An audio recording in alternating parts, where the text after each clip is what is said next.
Welcome back to the channel. This is Trendy Storm and you are watching first part of What If Naruto Was a Genius with a Divine Kyuubi. If you enjoyed this video, please like, share and subscribe to this channel. Now wasting no more time, let's start the story. Naruto was enraged. The orange-clad boy was radiating so much anger that the word furious really doesn't do it justice. In actuality, this particular degree of rage most likely merited its own word. How in the world could this boy be so angry? Simple, a certain superiority complex. Afflicted Hyuga who was obsessed with fate. Rewind. Naruto was watching the Hyugas compete in the preliminary round. A nearly unconscious Hinata was charged by Neji. This fight was going to end because of him. He intended to exact revenge on his father. His plan was to take this weak and pitiful girl away from the Hyuga clan and get away with it. After all, it was the Chunin exams. Abruptly, a Juken strike deflected his open palm. Everyone froze, staring at the individual who had blocked Neji's blow. Naruto was the one. It took a full 10 seconds for anyone to process this information. Naruto, the dead last, used the Juken. Stunned everyone, with the exception of Shino. How on earth does Naruto know the Juken? How can he even use it without the Byakugan? Was the question that was on everyone's mind, including Shino. Neji's pupilless eyes were all Naruto could look into, and under his eyes, Neji found himself faltering. He turned away from Hinata, who was hardly moving and gazing at her crush in complete disbelief. After that, Naruto's voice demanded respect. Neji shocked himself by obeying the boy in the orange uniform when he said, the match was called. Neji, back down, now. After turning around, Naruto approached Hinata and gave her a hug. He's hugging me, blushed Hinata upon contact. A red chakra engulfed them both before anyone could ask, what is going on? Naruto said, Fox's healing jutsu. For a moment, Hinata began smoking, and then it stopped. Naruto spun around and gave the criminal a direct look. Before anyone could respond, Naruto vanished in a cloud of smoke. Neji Hyuga. I find you guilty for attempted murder. For this, I swear to you on my Nindo, that I will cripple you, for life. At last, someone raised their voice. What just happened? Final flashback. That's it. That's the last straw. He thinks he's so high and mighty because he's a genius. Well, I'm going to show him what a real genius looks like. Naruto turned the corner, entered his apartment, opened his closet, and took out a box from behind the unsightly jumpsuit the shopkeeper had called it. It's time they know who the real Naruto is. Later that evening, Hiashi Hyuga was sipping a cup of green tea and reading a good book in his personal library at the Hyuga compound. But for some reason, the events his daughter had told him about were more fascinating than his book. It was a little surreal, but then, he was always taken aback by the Namakazes. His Byakugan informed him that there was no genjutsu, but he knew there was something in front of him. So Minato's son can use the Juken. I'll have to ask him how he compensates for the Byakugan. He heard a noise behind him, but he couldn't find anything. A voice out of nowhere said, Good evening, Lord Hiashi. Hiashi smiled as he said, I was just thinking on how the Namakazes never cease to amaze me. Naruto appeared, wearing a coat that resembled the fourth's except for the kanji, which now read, Fox. You do realize you have just told me my heritage, something that was not supposed to happen when I became a Chunin. That didn't stop you from finding your father's box. Touché. So, why have you decided to appear before me? I need some information. About the Hyuga clan, what else? I see. May I ask if it has anything to do with threatening to cripple my nephew? Yes, it does. Knowing there was no way to dissuade the boy, Hiashi nodded. The fourth, the most unyielding of the Hokages, was his father. I see, he said. May I ask why you wish to do that to my nephew? He hurt someone precious to me. That is unacceptable. You do know that despite the fact that he tried to kill her, she really loves her cousin. If I had a family I might understand that. Naruto, if you're referring to the fact that I didn't adopt you, Sandaime was keeping you safe by keeping your identity a secret, and if I had adopted you, too much suspicion would have been aroused. All the same, since you didn't adopt me, I grew up with the only comfort being the thing responsible for all of my torment and pain. Kyuubi told the furious boy, calm down, kid, it wasn't his fault. Fine, forget I brought that up. Naruto replied, but, all the same I need some information. Very, well what do you need it on? Neji, why he has such an annoying, fate, obsessed, o.so, much, holier, than, thou attitude. Hiashi continued, now that's a story, by describing Neji's father and the two brothers' past. Naruto didn't change his attitude. Is there anything else you need? Hiashi asked Naruto after he finished the story. Yes, I'm going to need some of your Juken scrolls. Alright. Alright? No objections about the Juken being a secret family taijutsu? Well, as far as I'm concerned, it will only be a matter of time before you become family. After all, my daughter will definitely accept the engagement to you, and you already know the Juken, or at least its basics. So you heard about that? Yes, and I must say I'm impressed. May I ask how you learned the style? When you have had a being as old as time locked into your stomach, you pick up a few things. So where did he learn it? He didn't tell me. Something about keeping a mysterious personality. Pointing to the coat Naruto was wearing, Hiashi remarked, well, you have access to my library, feel free to come and go as you please, wearing that of course. Naruto bowed, saying, of course, thank you Lord Hiashi. You know, if you are dropping the mask, your fiancé should be the first one to know. I'll take care of it, don't you worry about a thing, except the health of your nephew. As Naruto dissolved into obscurity, Hiashi let out a sigh. He wished his grandchildren would not inherit his father's stubbornness, which was undoubtedly one of his most notable traits. Wondering about her crush, Hinata strolled around the compound wearing a beautiful kimono. As she considered their contact, she flushed and asked, how does Naruto know the Juken? How did he heal me so fast? She sighed. Well, all good things must come to an end. Looking for a change of clothes, she entered her room in preparation for her daily, Naruto, reconnaissance, rounds. She noticed an envelope on her desk just as she was ready to place her jacket on it. She read it and asked, what is this? To Hinata, the world's most beautiful girl. This orange, clad genin is your favorite. When she read that, she almost passed out. Please burn this after reading it. I'm sorry you can't keep it as a memento of my love, but it's crucial. Don't faint on me now. I can't risk anyone seeing this letter. The only thing keeping her afloat was the prior warning. She couldn't let herself let him down. I have a few very important things to tell you now. As you probably guessed when I used that Juken strike, the first is that I am a genius. If not, I must be an incredible actor. The second is a secret of the SS class. My parents are Kushina Uzumaki and Minato Namikaze. There is a connection between the third and fourth secrets. Now, swear to yourself and to me that you won't judge until you've read both secrets. The third is that Kyuubi, the nine-tailed fox, was coerced into attacking Konoha by Manda Uchiha and is neither a demon nor the cause of the incident. The crucial question of how I know any of this is addressed by the fourth secret, which is also an SS class secret. In actuality, I was sealed with Kyuubi. The letter was dropped by Hinata. Her crush was a demon's vessel, Naruto? She picked up the letter and read on. No, Kyuubi is no demon, Naruto said so. Naruto wouldn't lie. I understand that sharing this information might have damaged your opinion of me, but I couldn't bear to keep it a secret. Therefore, I felt compelled to tell you. Yes, I am aware that you follow me. If you would like to speak with me, come to the training grounds where you usually find me. I sincerely apologize that you were unable to keep it, and I hope to see you at the training grounds where I will wait for you. Now, remember to burn this. Love Namikaze Naruto Uzumaki Hinata changed more quickly than she had anticipated and fled the compound. She dashed into the woods and made her way to Naruto's unique training area. She landed next to him after spotting him seated on one of the tall branches. H. Hello, N Naruto.kun. Pointing to a tiny clearing, Naruto said, Hey Hinata. Chan, I'm over that way. When Hinata realized that this was a shadow clone, she nodded and leapt away, looking very perplexed. She landed in the clearing this time. She turned to face Naruto, who stood beside a red-haired man with what appeared to be 9 tails behind him. Additionally, the man was shackled to Naruto. She stared at him, wondering who he was and why he was shackled to Naruto. Hello and Naruto.kun. M. May I ask who he is? Hey Hinata. Chan.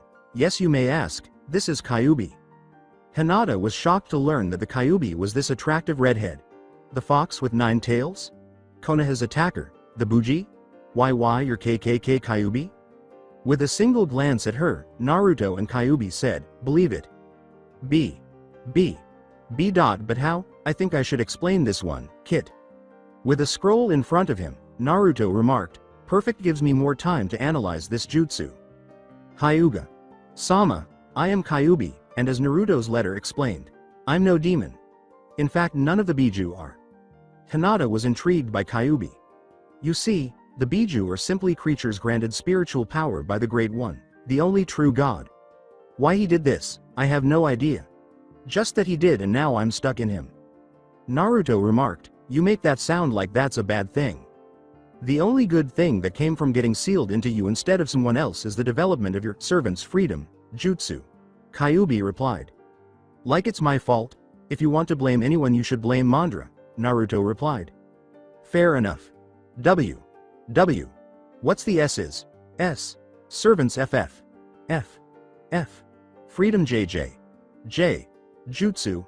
Hinata inquired. After setting down the scroll he was reading, Naruto remarked, I'll take this one, Q. It's a jutsu I developed that allows the user to let a sealed object out of whatever it is sealed into. However, the sealed object is still connected to the other object through a chain.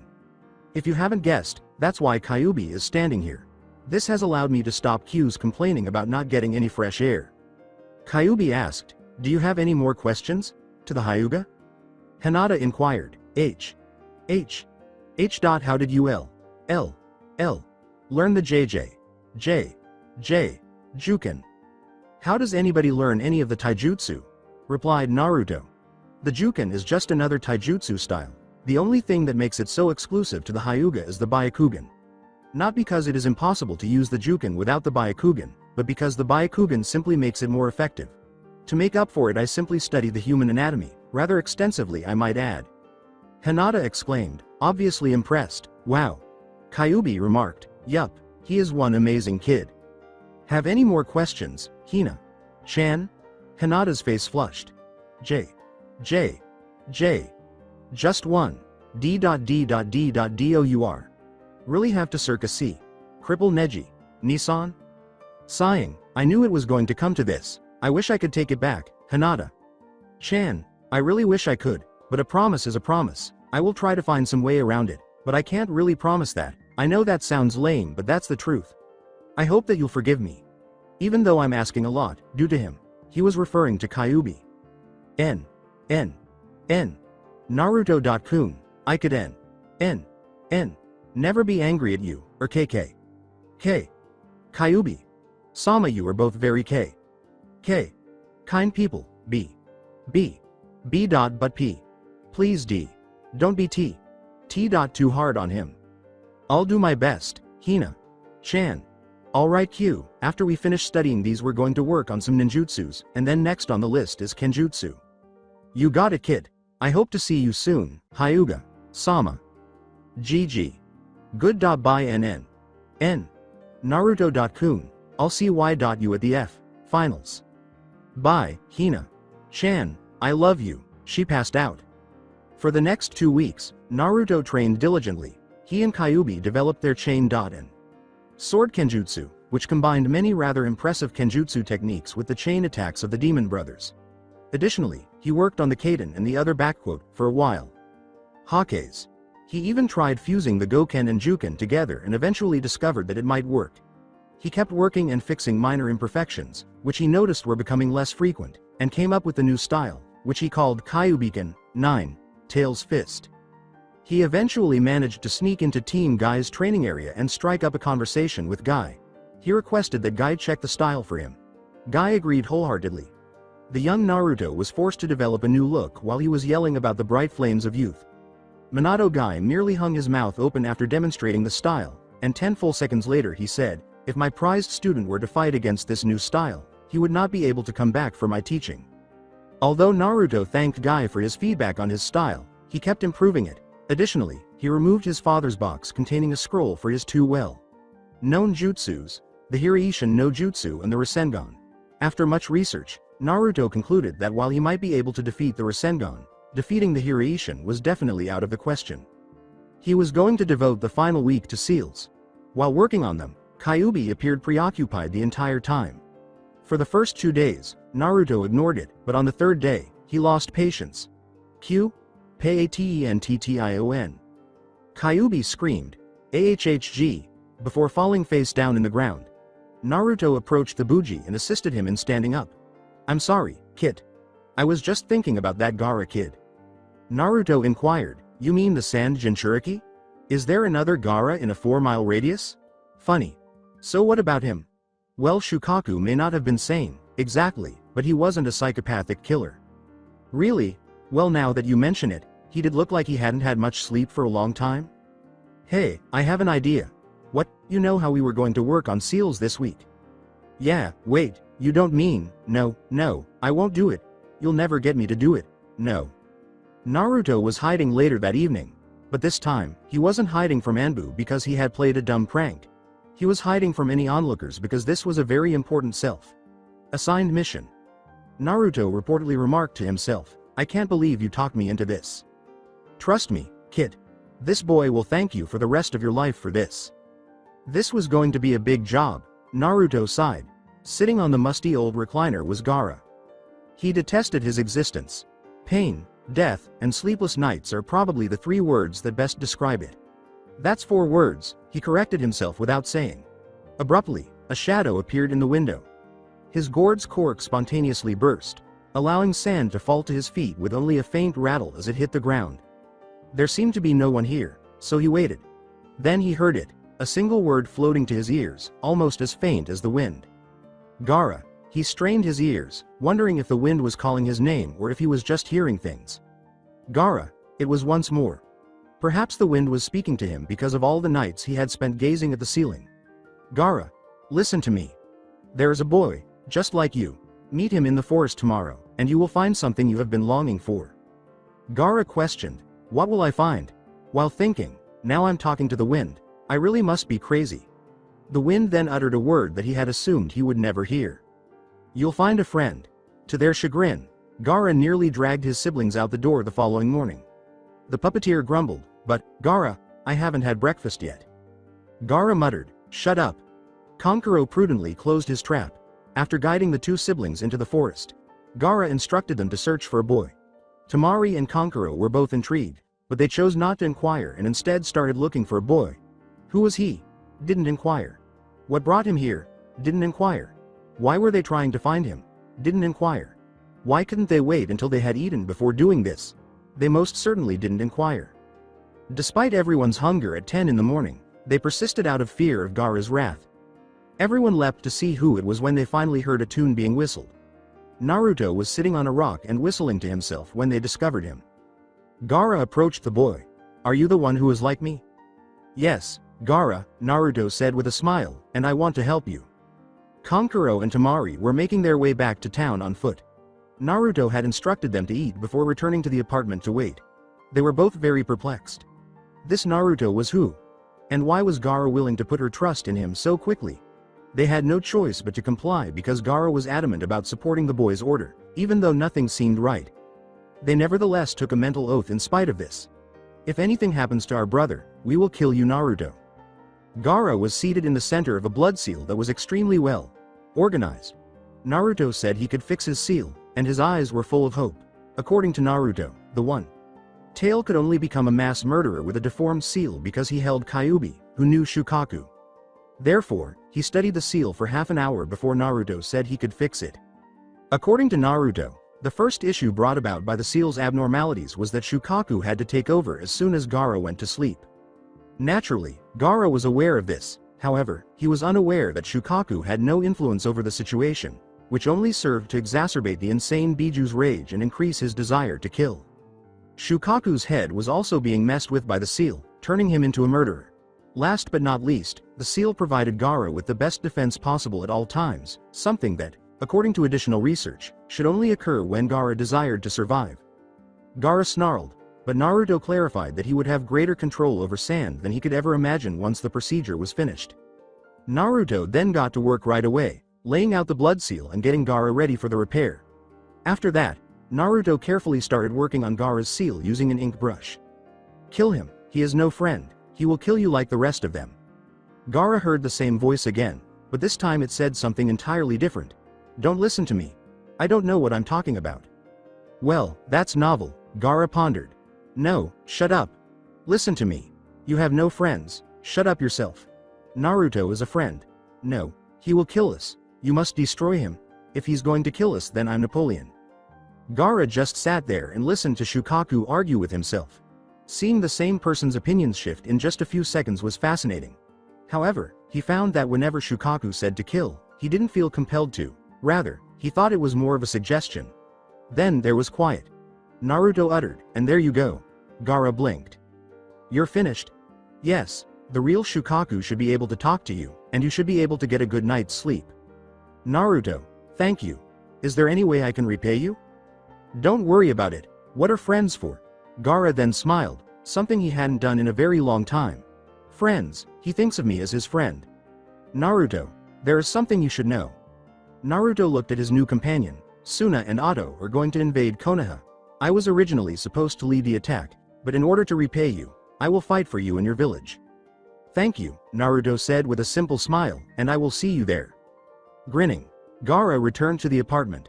Kankuro almost leapt out of the window when he saw him. Temari's situation wasn't much better. Temari and Kankuro just sat on the other side of the table and stared while Gaara ate dinner. Both of them wondered, what on earth did Naruto do? Then they were truly frightened by what Gaara said next. Fearing that an evil sand monster would enter their rooms and kill them, Temari and Kankuro made themselves stay awake. Well, I'm going to bed, have a good night's sleep. They were shocked to discover a very contented redhead dozing on the couch when they woke up.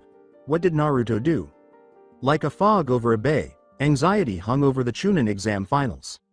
Almost no one had seen Naruto in the previous month, but following the Juken strike incident, everyone was looking forward to seeing him. Eagerly anticipating the arrival of her crush, Hinata sat beside her sister and father. Then she heard a voice that sounded like the wind, very light and tiny. She waited even though it sounded like it was whispered into her ear. Hinata, I'm glad you could make it. Wait till you see the entrance I'm going to make.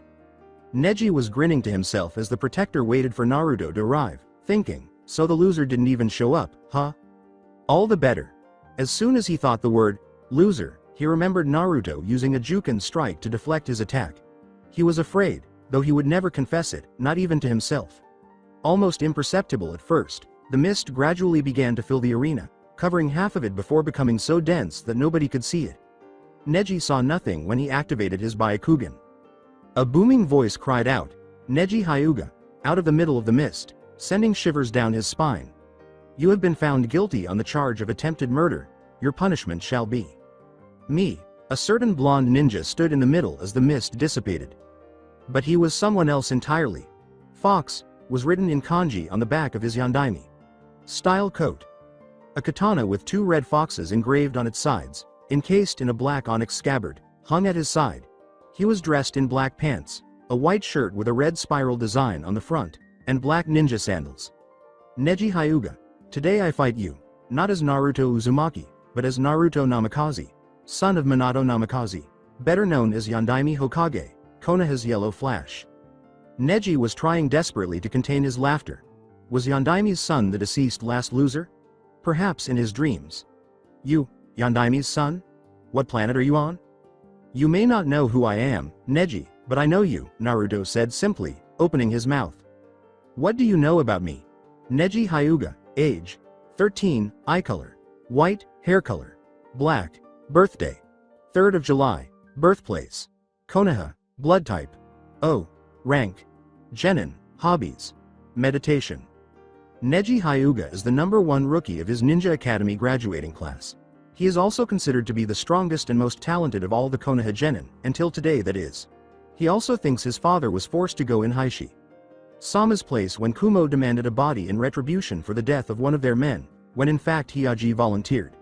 He also is stubborn, hot-headed, fate obsessed, and has a superiority complex that dwarfs the entire ego of the Hyuga clan. Most of that information was accurate, and Neji was impressed. The idiot's knowledge of some of that was impressive. But there's more. Neji Hyuga also thinks that he has suffered in life because he lost his father. Well, today, I plan on showing him what suffering truly is. Neji, who was about to launch into a lengthy speech about the caged bird seal, asked, what do you know of suffering? Naruto retorted, I know that you don't need a seal on your forehead to feel pain. How did Neji know that? He blinked. Let me tell you what suffering is, before I show you. Suffering is when you never really know your parents. Suffering is not having someone to comfort you from your nightmares when you were little. You at least have memories of your father. I didn't even know his name till I turned 8. Suffering is being hated by this village. Maybe even more than a Rouge Nin would be hated. Suffering is having attempts on your life happen regularly since the day you were born. Konoha's council wanted me to die the moment I came into the world. You think you know what suffering is? You haven't even begun to understand the word. Quiet. Many spectators gazed in awe at Naruto. Neji also gazed at the boy, asking, he's gone through all of that? Even some of the adults who had mistreated him gaped, saying, I knew I glared at him, but attempts on his life. So, Neji, prepare yourself, pain is waiting just around the corner, said Naruto. Neji slipped into the Juken stance and activated his Byakugan as the protector initiated the match. Neji then became aware that he was unable to see Naruto's chakra coils or points. But a broad smile was spreading across Naruto's face. Weird how you can't see my chakra points. Huh? Neji looked up at Naruto as he waited for the first gift from my parents. My father's code of invisibility. Designed by Hiashi Hyuga during his teenage years, he wanted something he could use to sneak out of the compound without getting caught. So it not only hides my physical being from view when activated, it hides my chakra from your eyes even when it isn't on. Cool, huh? Neji came to the crucial realization that his whole attack strategy was now pointless. His plan to make Naruto useless failed because his Juken would no longer be effective without seeing the chakra points or the coils. He was vulnerable, which was something he was unaware of. A voice behind Neji exclaimed, "Ya!" as she abruptly shot forward in Naruto's direction. Naruto swerved, as though he were avoiding a passerby. With a oof, Neji landed, and he glanced over his shoulder just in time to see a Naruto emerge. The recently emerged Naruto then vanished in a puff of smoke. Oh, how the mighty have fallen. Naruto replied, but you see, now that I've rendered your Byakugan useless, we can have a fair Juken fight, what do you say? Neji charged Naruto for everything he was worth without saying anything. He struck Naruto with 2 palm strikes, both of which he easily avoided. Naruto then struck Neji's thigh with one of his own palm strikes. He screamed, gripping his leg in agony. Ah! Clinging to his leg until the pain stopped, Neji fell onto his backside. You are in my field of divination. Hake Rokuhuyan Sho, 60. 4 palms. Neji grinned as he glanced up at Naruto. Hakesho Kaden. The audience gasped. Was the Kaden someone Naruto knew? Could he do anything more? Neji exclaimed, ah, as he experienced the agony of his own assault. He landed on the ground, backwards. Earth style. Bonebreaker no jutsu. Sounded before he could get up, and then Neji's arms and legs were securely bound to the ground by heavy rock restraints. Neji, this is your last chance, apologize to Hinata. Why should I, a genius, apologize to that Neji's right leg was restrained by a restraint that had split in half. If the halves hadn't begun to move, this situation would not have been as severe. One half began to move to the left, while the other half began to move to the right. A sickening crack reverberated throughout the stadium 5 seconds later. Sobbing was a sound Naruto recognized. No, you will not cry. You are not even allowed to cry until you have been through as much as I have, he said, staring into Neji's tearful eyes.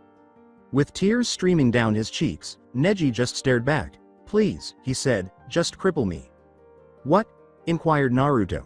Cripple me. You won, I lost. Fate weighed us and found me lacking. Fate said I was the loser. You can rub this into my face for all eternity, but please, please, for my crippling, make it quick. Naruto gave a head nod. His right hand began to flush. Naruto tore off Neji's headband and pressed his glowing hand to his forehead, saying, Neji Hyuga, from this day forward. Naruto raised both hands and said, I, Naruto Namikaze, hereby cripple your hatred. Neji's mind was suddenly overflowing with thousands of memories. These memories, however, were not typical. They were all totally objective and free of any opinions. Neji saw the truth about his life. Neji recognized himself as he truly was, and he also thought Naruto's portrayal of him was spot on. Neji realized what a jerk he was. After that, Naruto stood there with his hand still glowing, but he was holding something he had never seen before. A bird seal in a cage. His bird seal in a cage. Was he free? From this day forward, the Neji that was will no longer be the Neji that is. Will you promise me this, Neji? The caged bird seal that had been on Neji's forehead 7 seconds prior began to fade until nothing remained of it. Yes, he said, seemingly in a daze, I promise you, this. Neji sobbed out of thankfulness rather than pain. He came to the crucial realization that he deserved nothing good after seeing who he really was. He deserved to be disabled, to have his father taken away from him, and even to have the seal put on him. Although Naruto had already crippled Hinata by almost killing him, he had shown him mercy and even granted him one of the greatest favors a member of the Hyuga branch could hope for. Thank you, Naruto. You are truly deserving of your dream. I'm glad someone thinks so, Naruto grinned before being carried away by medic ninjas with a stretcher between them. Match winner, Naruto Namikaze. Naruto was enjoying the applause from the crowd when he heard a voice he didn't want to hear call out to him. Sorry to ruin the moment, kid, but I smell him. Which one? The one who smells of snake, Naruto grinned and then vanished into thin air before anyone could see him. Understood. He made 200 clones while invisible and released them into the crowd. He approached Gaara himself. Gaara looked around to see who had said, Gaara, can you hear me? Gaara, it's me, Naruto. I'm speaking into your right ear, can you hear me? Nod yes or no. Gaara gave a nod in agreement. Good, right now I have found an enemy of mine. I want you to help me, will you do it? The Biju inside Gaara said, we must help Wind, yes we must, help Wind, help Naruto. Even though he didn't need any encouragement. Since he and Shukaku weren't at odds, he nodded in agreement. There was a barely perceptible puff of smoke behind the Kazekage.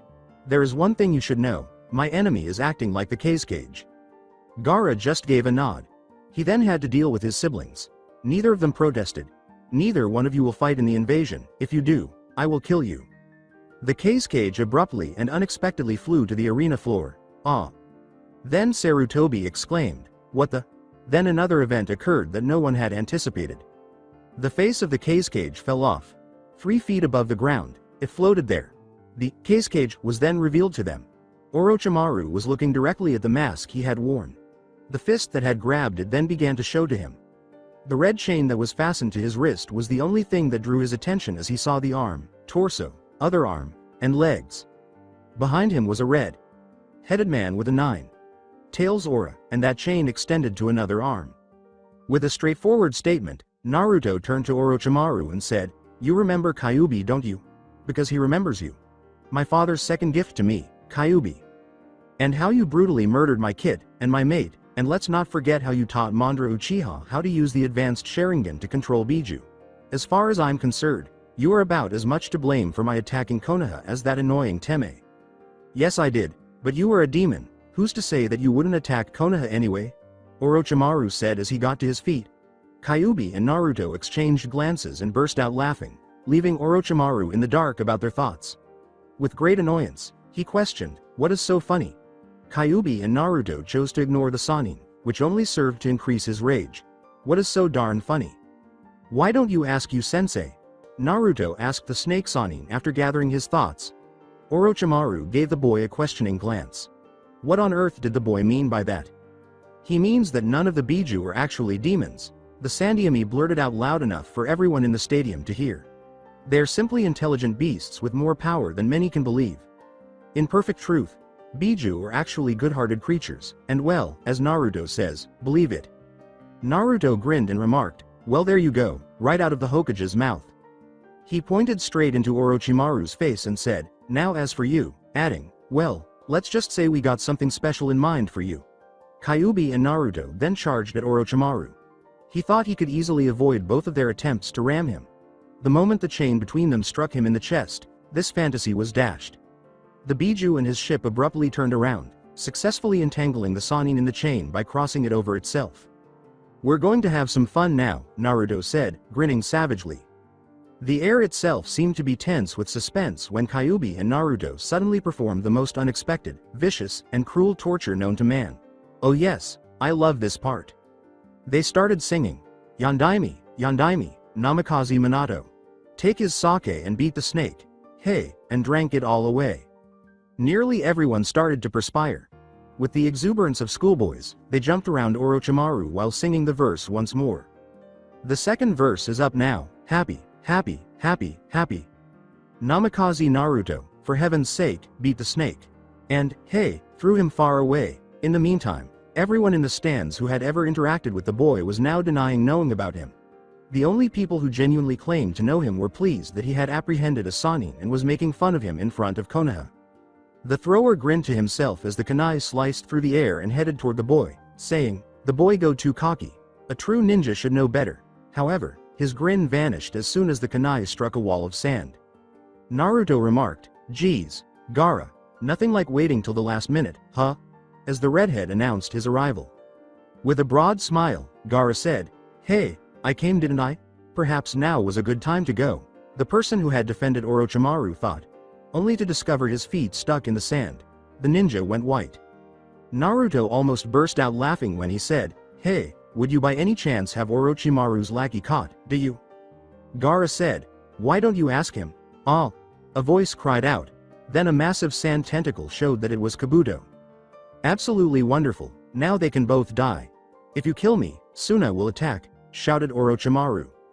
"No, they won't," Kyuubi responded. "You see, the kid had sent about 100 clones out into the city. These clones took out any of your auto nins, while at the same time, telling the Suna nins what happened to their Kazekage, which, in order to get his face, has to mean you killed him. Trust me, they won't lift a finger to help you." Orochimaru was completely stunned. There was nothing left for him. All his tricks were thwarted, he was left with nothing. "Now," Naruto replied, "for your punishment, you will be locked in an unbreakable dome of sand, with Kyuubi, and both of you will be restrained to keep you from performing jutsus." As the dome began to take shape, Naruto used the Bonebreaker Jutsu to restrain Kabuto and Orochimaru. "Now Orochimaru, my kid and mate are going to be avenged, with a little of my own pain thrown into the mix." "Ha ha ha ha ha," Kyuubi said after the dome had covered his head. Orochimaru's bladder emptied. 3 minutes passed. Just 3 minutes. There was a muffled scream as soon as the dome closed. Gaara looked inside using his third eye jutsu, but after 2 seconds of seeing what the Biju was doing, he deactivated it. All it took was 3 minutes. Naruto felt his tenant return as the chain that had been protruding from the dome waned. "Listen Q, I don't care if he was an enemy, you keep those memories to yourself. Understood? Are you sure you don't want to see how I ripped his fingers off before going for his?" "No. Party pooper, Gaara, whatever you do not open that dome," Naruto said, turning to face his friend. "Why not?" Gaara inquired, inadvertently lowering the barrier slightly. A Junin flung his cookies over the arena's side. Hanabi's eyes were swiftly shielded by Hiashi. Hinata covered her father's eyes, and Hanabi got her sister's. Gaara. Wah. Oh crap. Gaara hastily cleaned up the blood Q had spilled. At last, Naruto turned to say, "This proves 2 very important things. Kyuubi could have done it a lot worse the day he attacked, and you never, ever, mess with a Biju's wife." Everyone was in a daze when Sasuke and his sensei unexpectedly showed up at the arena. Something seemed to have traumatized them. What happened that was so amazing? He cried out loud after his appearance was disregarded for 3 minutes. Nobody spoke, and they continued to ignore him. This only made him more irate. At last, Shino realized he needed to calm the furious prodigy before he acted hastily. Naruto revealed himself to be the son of the 4th Hokage, and a genius and stopped an invasion against Konoha. Sasuke gazed at Shino as if he were insane. "I knew it," Kakashi thought, grinning behind his mask. That's preposterous. Have you even met Naruto? He's a baka, Adobe, He beat the snake Sanin Orochimaru, and he's been holding the Kyuubi since he attacked. Also, apparently Kyuubi was forced to attack by an ancestor of yours. And so everyone just believes the Dobi? He had the word of the Hokage to back him up. If you want to question anyone, question him. What Sasuke really didn't want to hear was Kakashi's next statement. It's about time Naruto showed his true colors. What? You were in on this too? The 4th was my sensei, he trusted me with some of his secrets, not all mind you, but his son was one of those secrets. So, you knew he had more power than a Sanin and you didn't tell me. He's not that powerful, and of course I knew. Did you really think I would let you go on a C rank when you've only been a genin for less than a single year? Ha ha ha ha. Now that Sasuke was so enraged, Kakashi had no faith in him and only trusted Naruto. So you didn't believe in me at all? Just Naruto? Yes. Kakashi replied, don't feel too bad, Sasuke. Naruto has been training for most of his life and was a natural at jutsus. It's expected for him to be stronger than most Junin. Oh, you better get down there, they're calling you. Once more, Naruto was skulking, this time in the vicinity of the Hokage office, waiting for the elderly man to be there by himself, or nearly alone. An hour ago, night had fallen, and Sarutobi was keeping. His desk was suddenly flanked by some mission fulfillment papers, preventing the deluge of paperwork from overrunning it. Evening, Oja-san, long time no see. Would you mind if you can give us a minute alone? Was said in a tiny voice. Sarutobi grinned, snapped his fingers, and an Anbu member materialized. Of course, he said. The Anbu nodded and vanished, saying, please take your men with you until I tell you to return. Now how can I help you, Naruto? Oh, and congratulations on making Chunin. With a ripple back into view, Naruto said, thank you, Sandame. Sama. I've come to request a favor. Even though Sakura wasn't as shocked as she had been the day before, she still made her way to the bridge. Naruto was amazing. Was essentially how she felt about the day. Sasuke waited for the team to come together while perched on the rail. Sakura inquired, where's Naruto? Don't talk about that doby to me again. A voice as light as the wind said, what's the matter? A little sour, are we? Just as Naruto appeared out of nowhere. Sakura was startled once more by Sasuke's scowl. Okay, let me get to the chase. I'm going on a mission for about 4 years, so this is a good bye. Sakura, truth be told, I never liked you that way, it was part of the Dobi act. Sasuke, truth be told, I did hate you, but I see potential and you just need work more. Say goodbye to sensei for me. From behind them, Kakashi said, you can say to me yourself. Kakashi was on time, and everyone was staring at him. The impossible had just happened. Apocalypse, he's on time. Funny. You didn't actually think you could get away with it, did you? Naruto grinned broadly and said, well, I tried. Hey, when you get back, I want to fight with the real Naruto. I hold you to that. Oh, and Kyuubi says he's sorry that Yondaime had to resort to that jutsu. All is forgiven, as long as I get to beat him in our fight. Sure, Naruto said with a smile, I'll see what I can do. Don't you dare. Well, I'll see you guys in 4 years. Bye, he said before abruptly shifting out of sight. Team 8 gathered beneath a big tree, as they always do. Kurenai arrived 30 minutes early because she felt obligated to be the responsible sensei. Shino and Kiba arrived 5 minutes before the hour. At 3 p.m., Hinata showed up. A member of the Anbu showed up just as Kurenai was ready to inform the group of their upcoming mission. Miss Hyuga is requested at the Hokage's office. Kurenai informed Hinata that she was fired after nodding. Hinata found her father, her crush, and the Hokage when she got there. The Hokage said, hello, Hinata, saying, please sit. I'm just going to cut to the chase. You are going on 4-year training trip. Your father has already agreed. You have 2 hours to pack and say goodbye to your team and friends. Your teammates are working on a fence and the other teams are having the day off. Any questions? After Hinata glanced at the Hokage, her father, and her crush, a question suddenly came to her. W.Y is NN. Naruto.kun here. Naruto grinned as he remarked, that's the best part. Sarutobi remarked, you're going to need a sensei. While Hinata's mind started to connect the dots, Naruto and Hiashi grinned. Naruto will be my sensei. Yes, do you have anything against being with Naruto for 4 years? Alone, Sarutobi responded. Hinata reddened. Because I can find someone else. N.N.No. Naruto.kun is F. Fine. She nodded and turned to go, saying, okay, your 2 hours began as soon as you leave this room. Oh, and there is one more thing, since birth you have been engaged to Naruto, do you accept this? The word, yes, was out of her mouth before she hit the floor. After saying goodbye to each girl, Hinata went over her list of tasks. She intended to wash her clothes once a week and had packed enough clothes for 9 days. She had 6 extra tubes of toothpaste, her toothbrush, and floss. She carried a crank flashlight along with a few other random objects. She also had a bag of cinnamon rolls. She had to keep a little supply for herself because she would most likely be without them the entire time. She was anticipating Naruto's arrival. She was waiting at the village gate. She waits while twitching her fingers. Are you ready to go, Hina-chan? Naruto asked as he swooped into view. Excellent. Follow me. She blushed and nodded. After that, Naruto made his way to the training area. They arrived at Training Ground 44, the Forest of Death, after walking for 30 minutes. As though to ask, what are we doing here? Hinata turned to face her crush. Naruto simply grinned and approached the nearest gate. Yo, crazy chick. We're here. Don't you yell at me, Gaki, said the crazy chick, Anko, as if on cue. Why not? I think killing someone's life. Long enemy earns me bragging rights. Anko shouted, then brag, but don't yell it out to the world. After grinning, Naruto said, okay, just show us our new home. Anko led them into the forest while mumbling something about obnoxious brat children and their obnoxious brat husbands. She took them far into the forest before they unexpectedly found themselves in a clearing. There was a huge stump in the center of the spacious clearing. Anko informed them that they would be residing here and gave them a few tents. Before vanishing, Anko said, Don't take advantage of her to Tsungaki. Hinata's blushing was insane.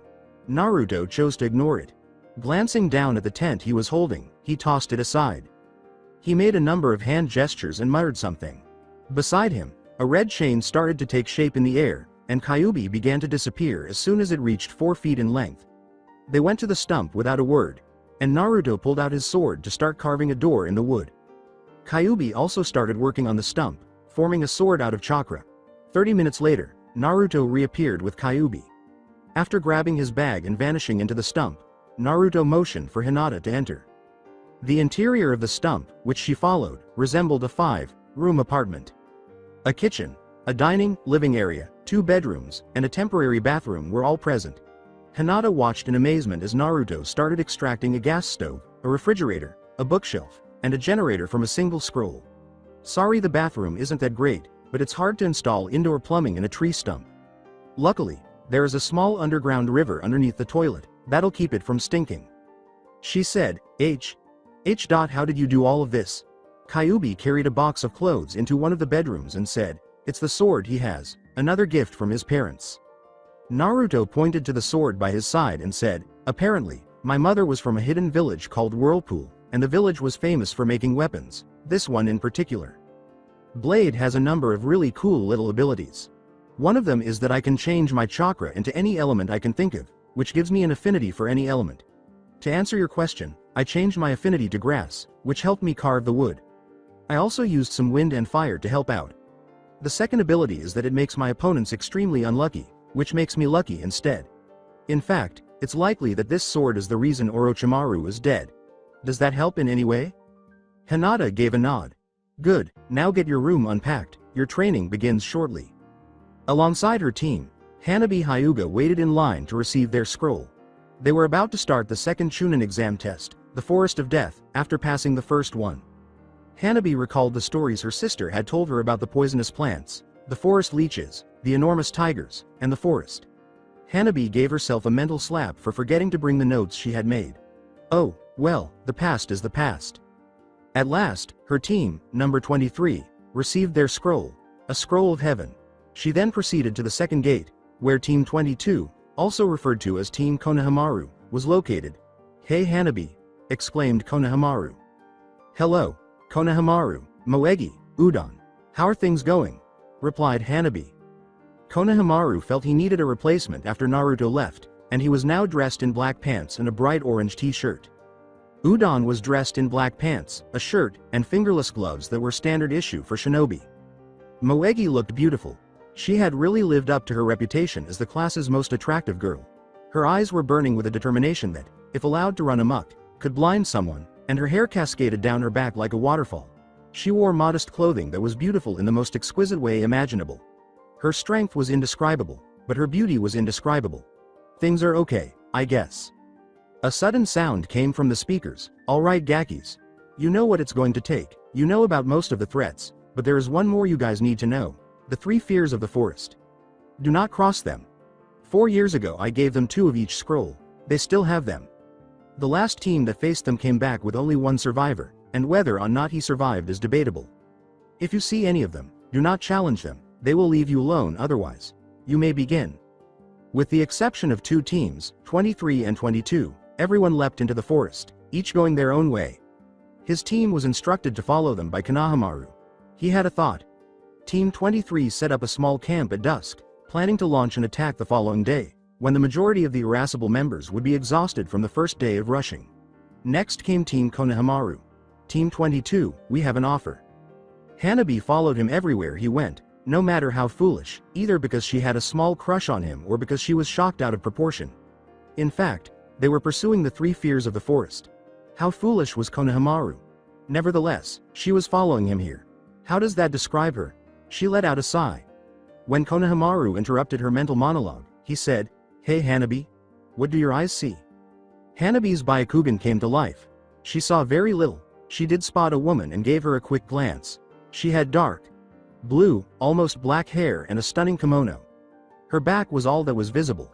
I see a woman. She has a basket in her hand, and she is walking toward a large tree stump. Konohamaru said, All right, let's ask her about the 3 fears. They leapt forward to where the woman was standing in the clearing. "Excuse me, miss. We are searching for the three fears. Could you tell us where they are?" Konohamaru said as he got to his feet. Then, with her back to them, the sweetest voice they had ever heard asked, "What are two genin teams doing looking for them?"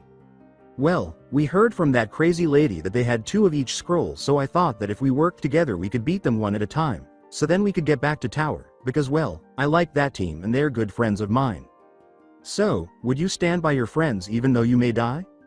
"Yes." Konohamaru was a little uncertain, but what does that have to do with anything? The three fears find those characteristics valuable among all else. In fact, because of such characteristics, they may let you live, the lady replied. At last, a boy named Shinjid, who was a member of the Hanabi team, inquired, "And how do you know so much about them?" "Because," said the woman plainly, "I'm one of them." Everybody froze. A blond man suddenly emerged, clad in a yondaime style coat, black pants, and a white shirt with a red spiral design on the bottom. He carried a sword by his side. He had a red shackle on his left wrist and a leather wristband on his right. He said, "I'm one too." The woman hadn't turned yet when the genin slowly retreated. Then, in a cloud of smoke, came another man with claw-like nails and fiery red hair. His smile was foxy and strangely familiar, but Konohamaru was unable to identify it. "And I'm the third." The woman turned, and all of her thoughts came to a sudden stop. "So," she said, "you have to ask yourself, are you feeling lucky?" Hanabi also came to a halt. "Hanabi? Is that you?" Hanabi said, "Hinata. Nissan?" Naruto said, "Are you kidding me? The first genin team who actually has a hope of surviving us, happens to be the very one we have to let go? That's luck?" Konohamaru's thoughts jogged abruptly. "Boss." Naruto's memory also jumped. Konohamaru? Udon and Moegi's mouths fell open. They all looked at one another. Hanabi was the only member of Team 22 who didn't understand what was happening or who these people were. Hanabi, Moegi, Udon, and Konohamaru experienced an unexpected surge of recollections. After standing for a while, Kyuubi uttered the words, "Wow, this is awkward." There was silence until Hinata finally said, "So, how's Neji?" in an effort to start a conversation. "He's changed for the better. He's started training some of the kids who never seemed to get the Juken." "That's nice." Naruto gestured toward the door of their temporary residence and said, "So, do you guys want to come inside?" Kanemaru responded, Sure." The two teams that had located them impressed Naruto, who sat there. It seemed that the Hokage's grandson had inherited his fierce, unyielding, and unrelenting determination. Battle the forest's fears? Even though there was virtually no chance of doing so, the only thing he would do is that. Additionally, Konohamaru had become the second biggest prankster in Konoha's history. Hanabi was now less bashful than Hinata. Udon was now a less slothful Shikamaru. On the other hand, Moegi had changed from being a violent Sakura. They only needed a less cocky Sasuke now. "Man, it's like an improved version of our generation." Hinata, her fiancé, said, "Well, they learned from the best, didn't they, honey?" Naruto kissed her tenderly on the lips and said, "If you mean us, then yes, they did." Quiet. This was somewhat awkward for the younger teens, and Konohamaru finally asked a question that had been on his mind for some time. "So, will you guys give us the scrolls?" Hinata turned to face Naruto, who turned to face Kyuubi, who turned to face Hinata. At the same time, they all uttered the word, "No." "What? Why?" Kyuubi said, "Because no one in real life would just hand the objective over, you have to get it yourself." "Please, boss." Moegi pleaded, "Can't you have a little mercy?" Naruto paused. They couldn't give the scrolls to them, so that was out of the question, but they could offer assistance in another way. The genin cheered, "We'll help you." The cheering stopped when someone said, "But you have to get the scroll yourself." "How will you be helping us then?" Naruto turned to the stove and started preparing a small meal of ramen after saying, "We'll make sure you get to the tower in one piece. We'll leave after lunch. Right now I want some ramen." The three fears packed many of their possessions after Naruto's seemingly limitless stomach astounded the genin teams. Naruto had said, "There's no point in trying to hide now."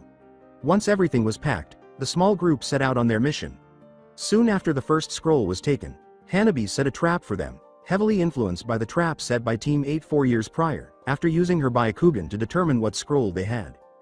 Team Kanemaru also had little trouble.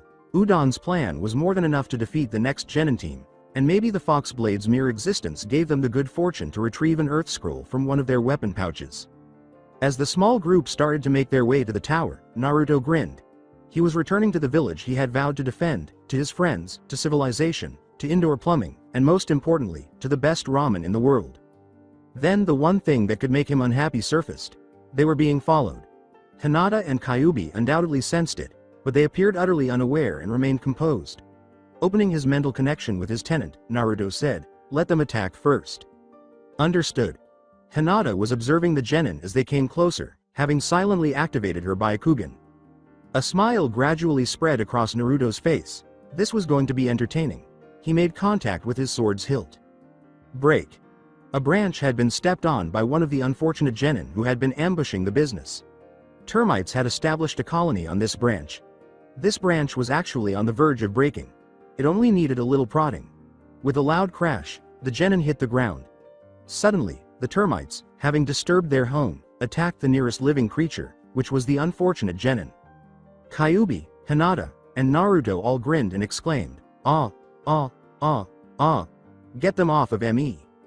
"How unlucky," Naruto remarked as he proceeded. After glancing at the genin, who was about to burn himself alive to get rid of the termites, Team 22 and 23 saw that their bodyguards had simply continued to move. As they caught up to them, they heard, "Kaden. Gokaku no Jutsu." Then they heard a different sound, the sound of a genin destroying his own skin. Naruto muttered, "The baka. He could have jumped into the pond." Kaden. Gokaku no Jutsu. A massive fireball suddenly roared in their direction. Sweden. Daibakufu no Jutsu.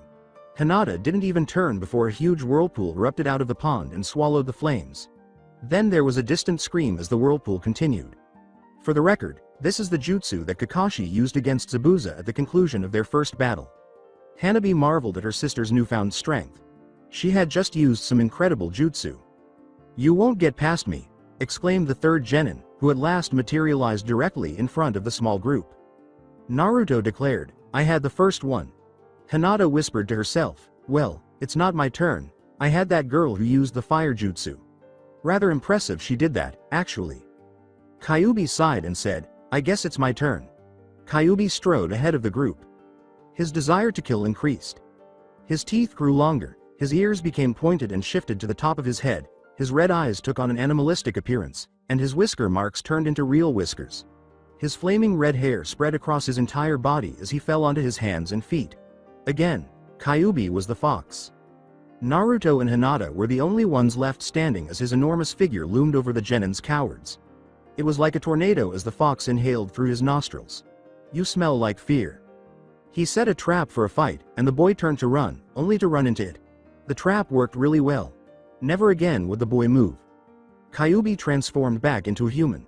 "Let's go, I want some ramen."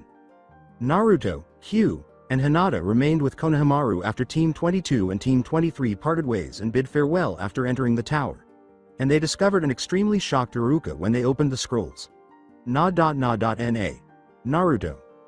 "Hey Iruka, it's been what, 4 years? Wa. What are you doing here?" "I came to say, we're back, and ready to rock." The Hokage tower was in disarray. The secretary was not conscious. Workers who didn't keep an eye on where they were going left paper all over the hallways. The Anbu guards were barely able to stand on their own 2 feet, and the teams that were there for missions, reporting, or accepting were stunned into a coma. The Godem Hokage's sake battle had accompanied the old man's pipe as it clattered to the ground. When Naruto entered and saw Tsunade seated in the Hokage's chair, he remarked, "Aw man, someone beat me to it." "Oh well, position for the 6th is still open, right?" Naruto asked the elderly man. "This is this, Naruto," Tsunade asked, turning to face Sarutobi.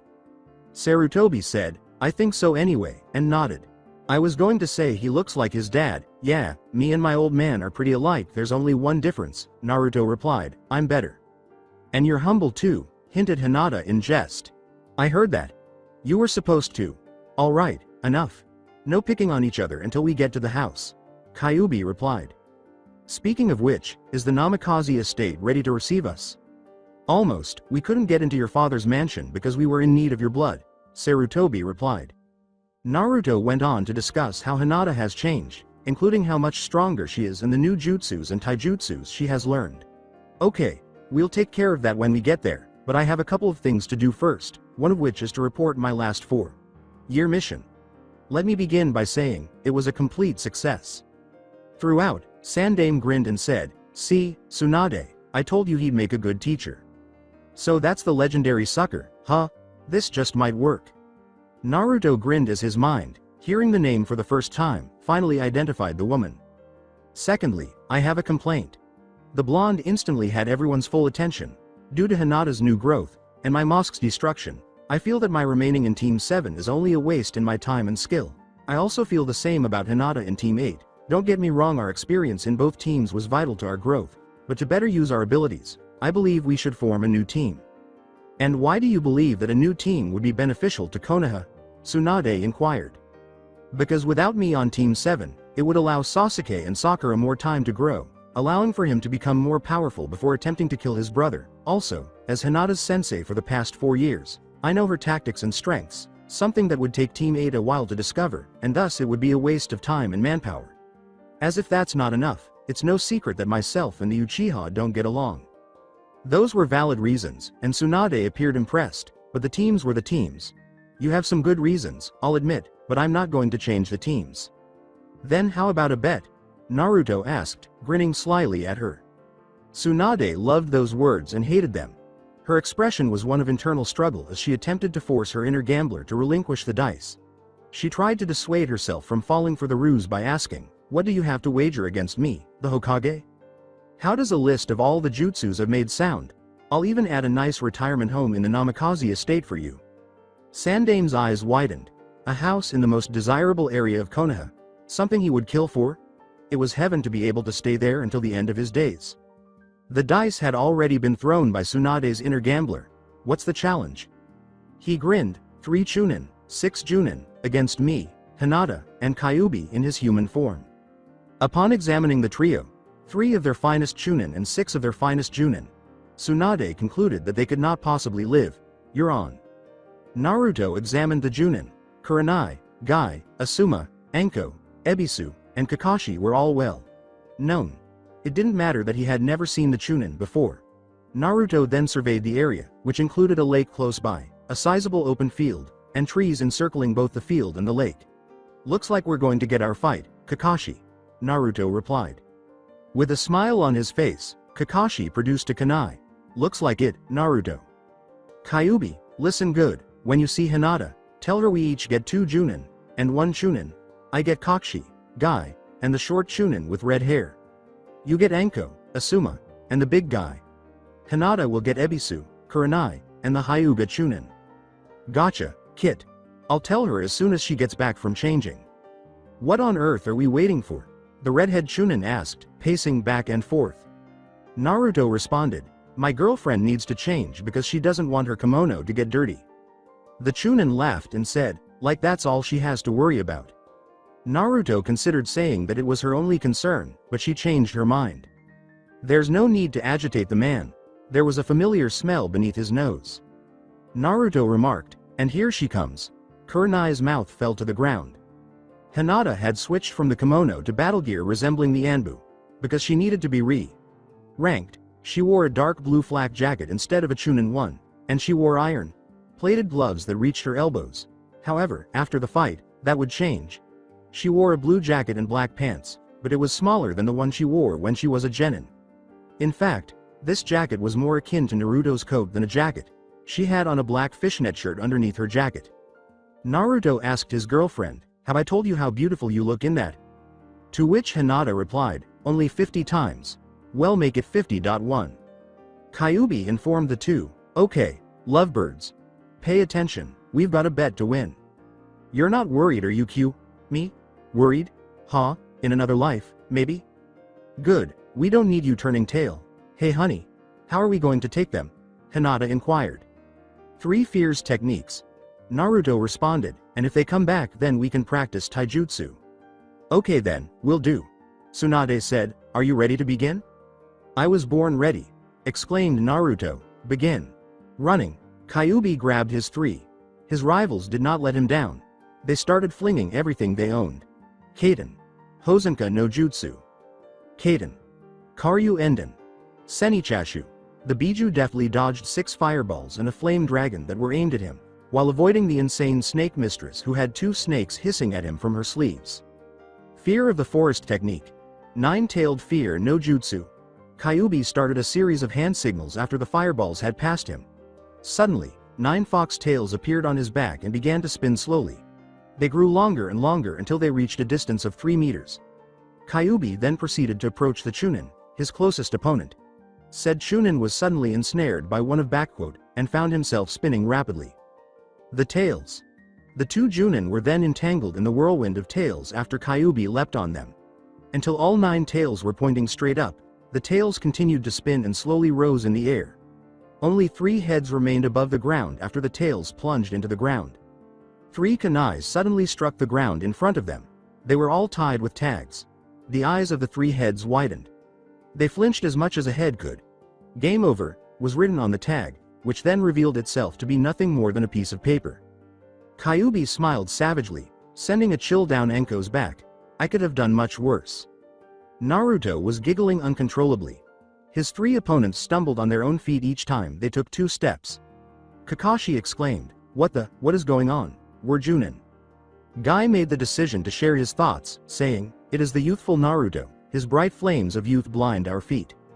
Exasperated with tripping, the Chunin muttered, "Shut up you annoying, spandex wearing." "Okay, that's enough of that." Naruto replied, "I'll make it easier for you, I'll come closer." That made the Chunin's blood boil. "Shut up!" the Chunin yelled as it rushed Naruto, holding a kunai.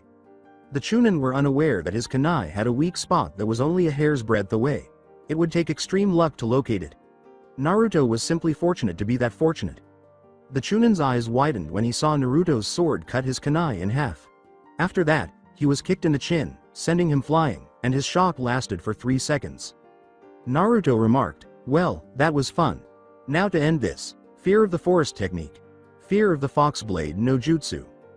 His sword glowed brightly white, and he exclaimed, "Stage 1, fire." Suddenly, his sword exploded into flame. With a single blow, Naruto sent a dazzling arc of flame from the blade in the direction of his adversaries. Stage 2.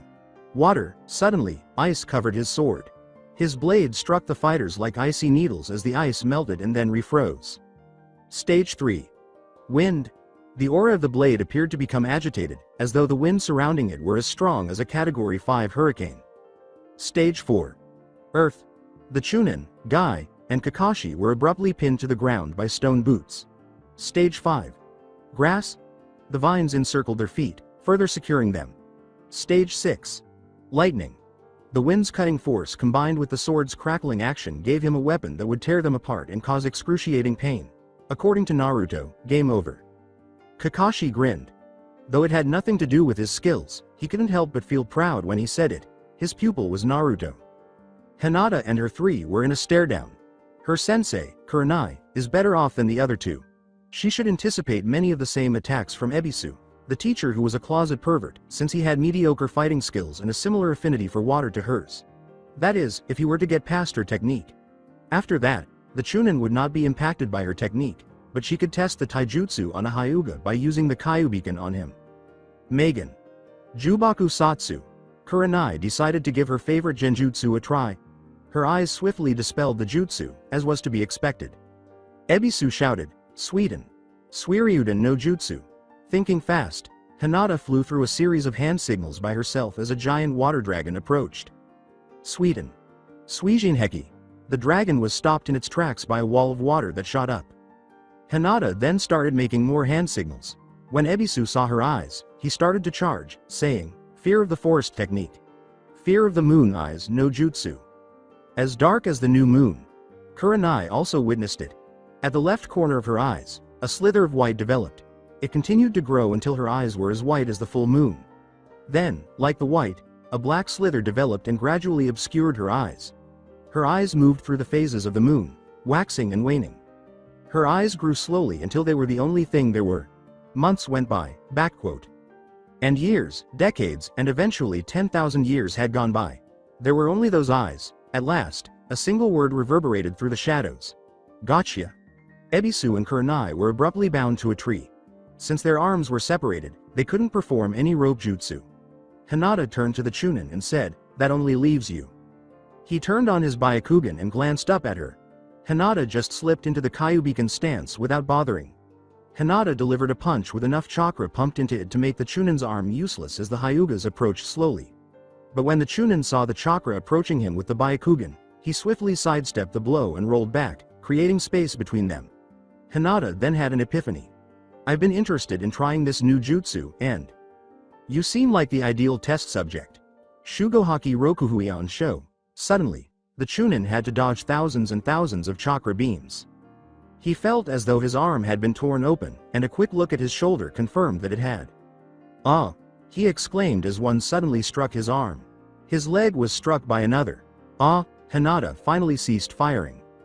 After giving the injured Chunin a quick glance, she fired a single shot at his chest. Fortunately for the Chunin, it was far less powerful than the originals. He fainted. Hinata approached and started examining the injuries her jutsu had caused. She didn't need to add any more chakra because the damage was good, but she was annoyed by how often she hit, or rather, how infrequently she hit. She mentally noted that the jutsu should be performed more quickly. At last, she got up and turned to face Tsunade, saying, "You might want to take care of him." After completing the treatment of the unfortunate Hyuga Chunin, Tsunade turned to face the others, who were all fine despite their inability to move because of their situation. They suffered a beating. Not good. They were powerless to stop it. She turned to face Naruto and his companions. She needed to keep her word. Okay, so you win. What are you going to call your new team? Looking at Kyuubi, Naruto sent him a name suggestion through a mental link. He gave a nod. Naruto glanced at Hinata, who tipped her head to the side and shrugged, indicating through her body language, whatever you want. After nodding, Naruto spoke. We'll call it Team Fox. They had to accept it from Naruto. His parents were well off. The mention seems somewhat diminutive in comparison to the enormous structure they discovered earlier. Half of the Hyuga compound was occupied by the single building. It had 3 stories and a basement, and because of the house's size, there were bathrooms on each floor. It featured a library crammed with scrolls on jutsus, a medium-sized indoor lake, a bowling alley, a dojo, and artificial hot springs. Naruto rubbed his hands eagerly, eager to get started. The first floor had 6 bedrooms, the second floor had 9, and the third floor had 1, which was the master bedroom. Asking Hinata what she thought about sleeping arrangements was something Naruto reminded himself to do. The kitchen was the last room. It was large. It took over 10 seconds to cross because it was so big. Naruto almost burst into tears when he opened one of the cabinets. It was a ramen recipe. After being asked her opinion, Hinata concluded that it would be better for them to sleep in different rooms because there was no reason to spoil their wedding night because one or both of them was a little agitated. So they took 2 rooms on the second floor that were next to each other. When a messenger from the Hokage arrived after they had settled in, he gave Hinata her new Chunin vest and informed Naruto that he would be named Junin once he had gained at least a year of experience. With a nod, Naruto inquired if there was anything more. With a nod, the messenger announced that their team would have a week off before their first mission. After instructing the messenger to thank Tsunade on his behalf, Naruto shut the door. Naruto entered the spacious living room, which featured 2 couches, a large recliner, and a massive fireplace off to the side. Naruto sat down beside his fiancée and remarked, "To think this is just the one house. We don't even know what there is in the rest of the compound." "I know," Hinata replied, "it's like the whole compound in one house. I'm surprised there isn't a grocery store next to my room." Naruto inquired, "There are grocery stores in compounds?" "Only when those of inferior blood open them, but still, that's the one thing that's missing." "Ah. Well, that leaves one question. What do you want to do this week?" "Well, I know something I'd like to do." "What?" Hinata put his arms around her waist and said, "Sit here in your arms." According to Naruto, I like that idea. Leaning forward slowly, Naruto planted a kiss on his lovely angel. Behind them, someone coughed. "Sorry to ruin the moment," Kyuubi responded, "but I have to bring up a very important issue." Naruto inquired, "Which issue would that be?" "Survival through sustenance. Any and all food your parents left has been expired for the last, I don't know, 16 years. And don't even get me started on the refrigerator's current state, not to mention the milk." He winked at his girlfriend, but Kyuubi missed it. "You know what, Kyuubi? You make an excellent point. So I'm going to the market and get some fresh food. Hinata, would you like to come with me?" he said. "Yes, I would," Hinata replied, "but that raises a question." "And what question is that? Who is going to make room for the new food?" and get rid of the old food. To see where this was going, Kyuubi said, I don't know, because if I'm going to the market, and you're going to the market, we both can't do it. Before they completed their rhetorical questions, Kyuubi uttered the words, you guys are evil, you know that? Come on, Hinata, we better go before he starts arguing. Kyuubi irritatedly asked himself, like I can argue with the person that decides whether or not I can sit outside and breathe. He heard the house door close. With a sigh, he moved toward the refrigerator. He opened the door slowly. His sensitive nostrils were suddenly filled with the strong smell of moldy fruits, rotten vegetables, spoiled milk, and outdated ramen. A dead mouse that had regrettably crawled in there suddenly caught his attention, and he exclaimed, oh, what died in here? He was heaving it dry. This one was supposed to be covered by the kit. Here I am, the most powerful of the Biju, cleaning out a refrigerator. With her boyfriend carrying a ceiling scroll to hold all of the groceries, Hinata was strolling alongside him. She had purchased a variety of foods thus far, such as cinnamon rolls and the necessary ingredients for ramen. She ran into a young, black-haired man as she was going to grab some canned food. Hinata remarked, ah, Gomen. No, it was my Fao. Hinata? The man said as he turned. Neji? Suddenly came to her mind, Hinata? Neji. As Naruto put it, what is it Hinata? Naruto? Neji? Hinata? Neji? Naruto? Hinata? Naruto? Neji? The three of them would have been equally perplexed if someone had passed by. Okay, let's stop that, my head is starting to hurt, Naruto replied. Neji paused before continuing, wow, Hinata. Sama. Wow, you look. Neji was at a loss for words to describe her, so he didn't pause. Since he couldn't say any of those things in front of her boyfriend, he had hesitated. That was good, and he made the sensible decision to stop there. Absolutely amazing. A female voice yelled, hey Neji, from within a shop. Are you coming in here or what? Hinata. Here we go again. Imagine Naruto. Hinata said, hey Tenten, it's been what 4 years? Tenten remained silent. But she did pass out. So that's what it's like on the other end of it. As Neji scooted over to Naruto, he whispered, you better get Hinata out of here, before Tenten wakes up, otherwise you'll be stuck here for at least 3 hours. With a nod, Naruto said, hey, honey, we better get going. But what about Tenten? I'll take care of her, don't worry about a thing, Neji replied. Well, okay, just make sure she calls me. I will, it's good to have you back, the both of you. Oh, and if I were you, Naruto, I'd stay away from any of the Hyuga elders, except Hiashi. Why? Inquired Naruto. They aren't too happy about the favor you did for me. Ah, well, they'll just have to get used to it. 'Cause I don't plan on slowing down. They had a few more encounters with Sakura, Team 8, and Team 10 during Naruto and Hinata's adventure. Being far more impulsive than she had been before, Hinata invited all the girls to a sleepover party. Naruto concluded that as long as they didn't go streaking or destroy anything, it was acceptable. Hinata then started instructing the girls to bring their sleeping bags and come over that evening. They discovered that Kyuubi was now standing next to a brand new, two-door refrigerator when they arrived home. Trust me, getting a new one was a much better idea, he replied. Naruto inquired, so where's the old one? Kyuubi considered telling Naruto how he used the Kaden Karyu Enden no Jutsu on the refrigerator, leaving only ash behind, but he changed his mind. It's at the dump. The three of them immediately went through a series of hand signals before saying, okay. Now, let's get these groceries put away. Kage Bunshin no Jutsu. Puffed into being Telweave Kyuubi clones, 9 Naruto clones, and 6 Hinata clones. The scroll that contained all of the groceries suddenly exploded, not in a flaming explosion, but rather by launching everything it contained into the air. Okay. Q, you and your clones fill the fridge. Hinata, take the pantry. I'll take of the non-food objects. Ready? Go, they said. Blurs of white, blue, and red leapt into the air and grabbed food and clothing, among other things. All of the blurs abruptly leapt to different areas of the house, precisely placing each object where it belonged. Each blur abruptly leapt back into the kitchen, and then there was a puff of smoke as the clones all scattered. What would we do without shadow clones? By the time 10 o'clock rolled around, nearly every guest was present in Hinata's party room. While brushing Hinata's long midnight hair, Ino was enjoying her time by the window. Sitting close by, Sakura was flipping through a magazine. At last there was a knock on the door. Yes? Who is it? Inquired Hinata. From the opposite side, Tenten said, your favorite weapons expert.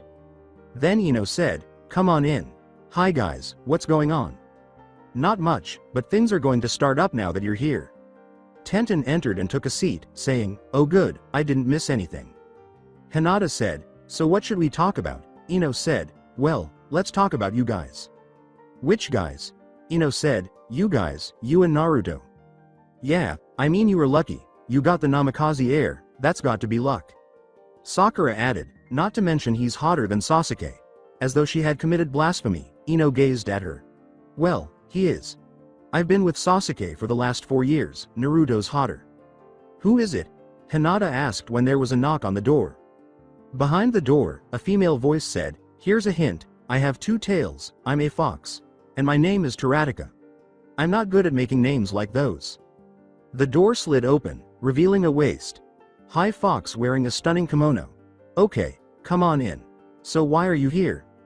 Naruto. Sama wants to know if you guys would be okay if he took a long walk. Yeah, I think we can handle anything that comes our way. Very well, Hinata. Sama, I'll go tell Naruto. Sama. Oh, one more thing. Why did Naruto send you instead of coming himself? Taratika laughed. He didn't want any of you to attack him because he saw you in your underwear. Well, I'm going to go. Enjoy your night. The tiny fox went away. Then Hinata whispered to herself, she's such a sweet girl. Sakura got to her feet, looking perplexed. Who was that Hinata? Oh, that was Taratika, one our fox summons. Fox summons? Yeah, Kyuubi gave us a summoning contract with foxes. Then Tenten said, huh? Sighing, Hinata said, we really need to catch up. Naruto was alone with the fox in his mind as he strolled through the nearly deserted streets. Kyuubi grumbled, you're way too thoughtful. How so? You could have seen the hottest babes in all of Konoha, in nothing but their nightgowns, or less maybe. And you could have blamed it on not thinking, but no, you pass it up. The only one down there I really want to see is Hinata, and I promised myself I wouldn't until our wedding night, so shut up. Fine, fine. Hey, do you smell that? Naruto stopped in the middle of the road and sniffed periodically before it finally hit him. Yeah, it smells like, he said. A grin spread across his face. Hey there Sasuke, it's been a while. A figure emerged from the darkness, the Sharingan spinning in his eyes and a deep frown painted on his face. I heard you were back, Dobi. So you do remember me. I want to fight, no surprise there. I want to fight you and only you, leave Kyuubi out of it. What makes you so sure I can do that? Sakura told me about how Kyuubi killed Orochimaru. I don't want to fight him. I want to fight you, and I want to beat you. Okay then.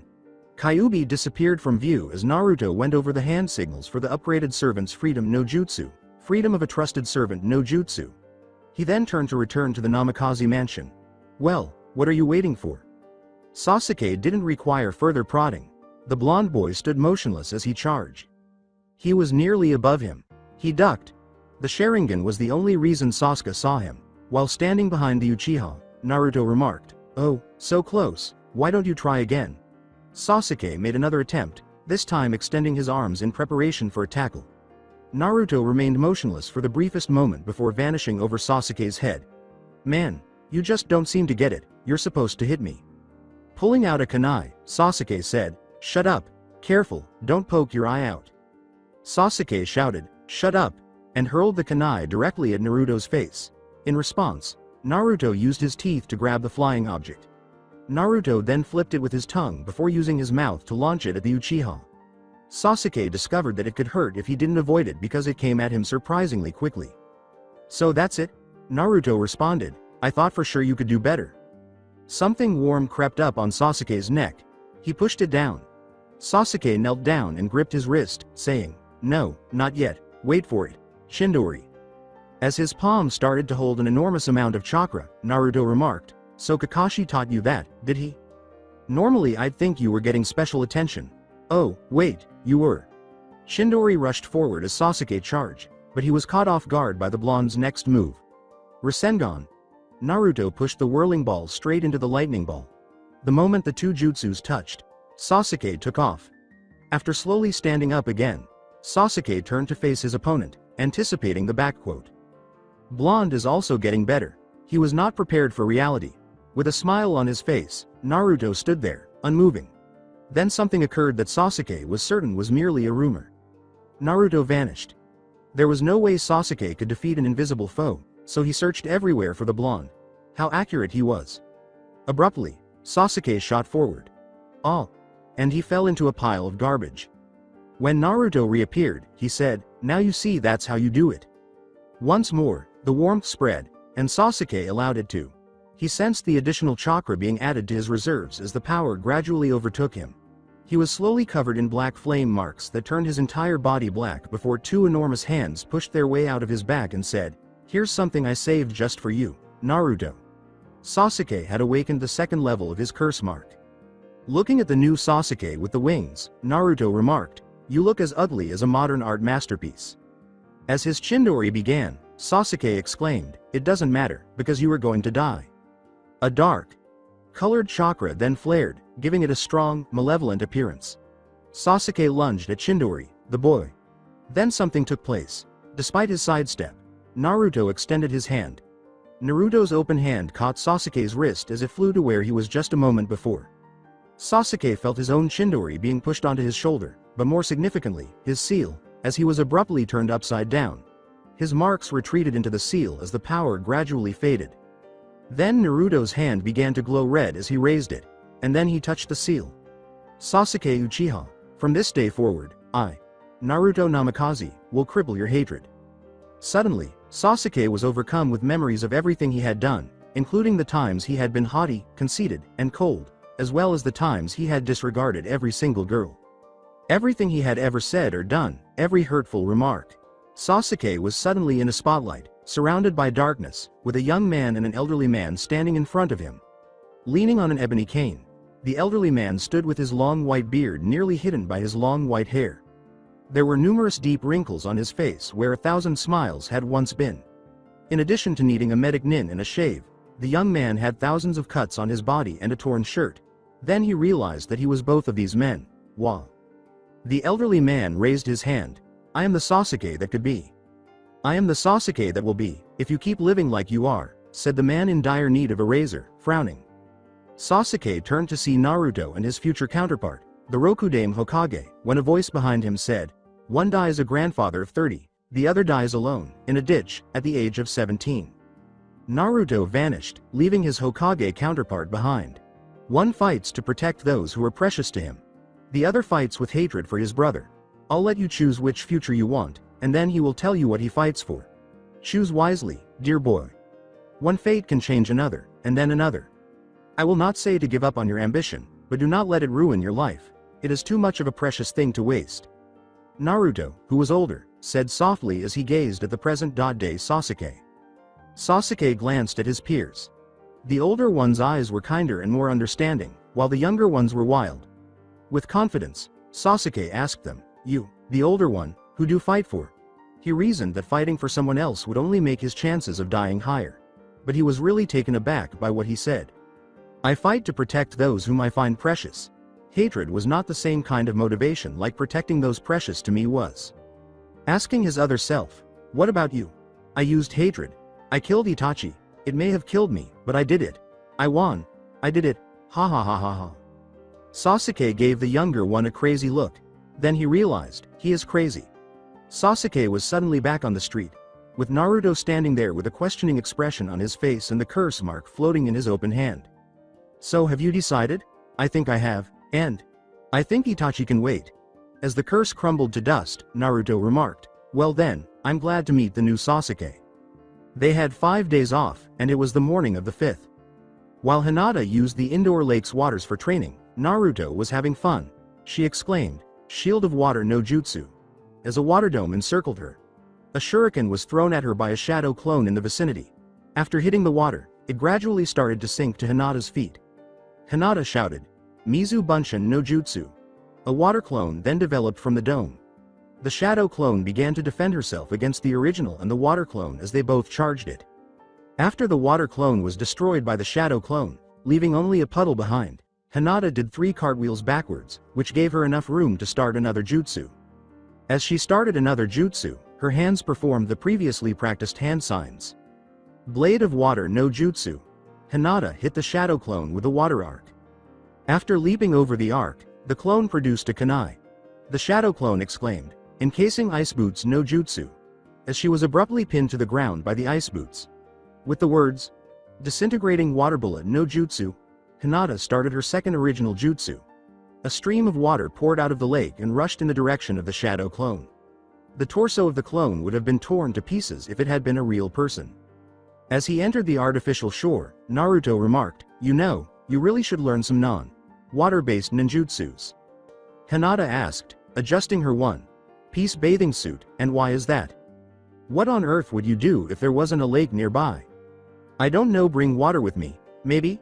He laid out a towel and sat down on it, waiting to drip dry, saying, "So what, you're going to wear a water gourd on your back like Gaara? It would ruin your figure." As she sat down beside him, she questioned, "Well, what do you suggest?" "Well, I've taught you the Rasengan, so why not some other namikaze jutsus? After all, we have a whole library downstairs." She leaned in and gave him a kiss, saying, "You know what? I'd like that." Naruto returned the kiss. Naruto let out a sigh. "I love you. I love you too. Hey, I know you've told me 1,000 times, but could you tell me when you first fell in love with me, one more time?" Naruto let out a fictitious sigh of frustration. "All right." Then he grinned and said, "We first met 12 years ago." Rewind. A little boy's happy face shone as he strolled down a deserted park path. But his eyes spoke louder than words. "Stupid orphanage, can't even tell the difference between a fox and boy." He kept walking, hardly paying attention to the young girl on the swings, until the aroma of lilacs filled his nostrils. His heart leapt when he turned to see where the smell had come from. Her short, midnight cropped hair and pale lavender eyes reflected the light in a way that, to give her an angelic appearance. He couldn't afford to fall in love, so Naruto turned away. Even for something as insignificant as love, he couldn't allow the villagers to harm someone else because of him. He couldn't help but give her another look, though. All his heart needed was that. Naruto had dreams about a lovely girl who smelled like lilacs later that night. Naruto was unable to handle these dreams any longer after 3 days. That night, he told himself, "I've got to know who she is." The following night, he sneaked into the library, planning his entry during the day, and looked up everyone with pale eyes. He discovered the Byakugan here. Naruto quickly focused his search on Hyugas after discovering that the Byakugan was the Kenkei Genkei of the Hyuga clan. His love for the girl grew as he discovered more about the family. After weeks of investigation, Naruto was finally given the name Hinata Hyuga. The name itself sounded like an angelic chorus. Flashback end. When I found my father's box, 4 years later, I discovered in it a letter that said we were engaged. I was ecstatic. The most beautiful person in the world was promised to me, if she would have me. Naruto stared into the lavender eyes. "When I first discovered you watching me, my heart started to jump for joy, and I began to love you back with every fiber of my being." Hinata recited the line for her boyfriend, "But you could never show it because of the villagers." "No, I couldn't. If you were to be the object of my affections, then if you did the slightest thing wrong against the village, they would want nothing less than your head. So I had to keep them off track and I began to follow Sakura. When I saw you watching me even after I had went after her, I knew that you really did love me for who I was, and I couldn't thank you more for doing so." Later on in the day, Hinata, Kyuubi, and Naruto were searching for some quality ninjutsu for Hinata. They started examining several of the Namikaze's wind jutsus. While training with Naruto, Hinata had acquired a second affinity for wind. Given that the Namikaze family's jutsus were primarily wind-based, this made her life easier. Naruto handed Hinata a scroll and said, "Okay, let's try this one." Hinata read aloud, "The Vortex Punch no Jutsu." She reviewed the hand signs, the technical terms, and the required shape of the wind to create the vacuum. B. Rank ninjutsu that creates a powerful vacuum around the user's fist which attracts any item, or person, within a 2-foot radius. The jutsu increases the force of the punch, giving the illusion of super strength. It can also be used to grab an item that is just out of reach. Hinata remarked, "I'll give it a try and see how it works for me." Naruto turned to his fiancée with another scroll in hand and said, "Okay then, Q, add it to the list." He handed her the scroll and said, "How about this one? Kei's no Yaiba. A rank ninjutsu. This jutsu creates a blade out of wind which, being wind, makes it impossible to block. However, unlike the Kamaitachi no jutsu, this jutsu requires no tool." "This one sounds very promising," Hinata said as she examined it. Naruto questioned her, "Do you think that's enough?" Kyuubi exclaimed, "It better be enough." Both Hinata and Naruto turned to face him. 10 scrolls were stacked in his arms.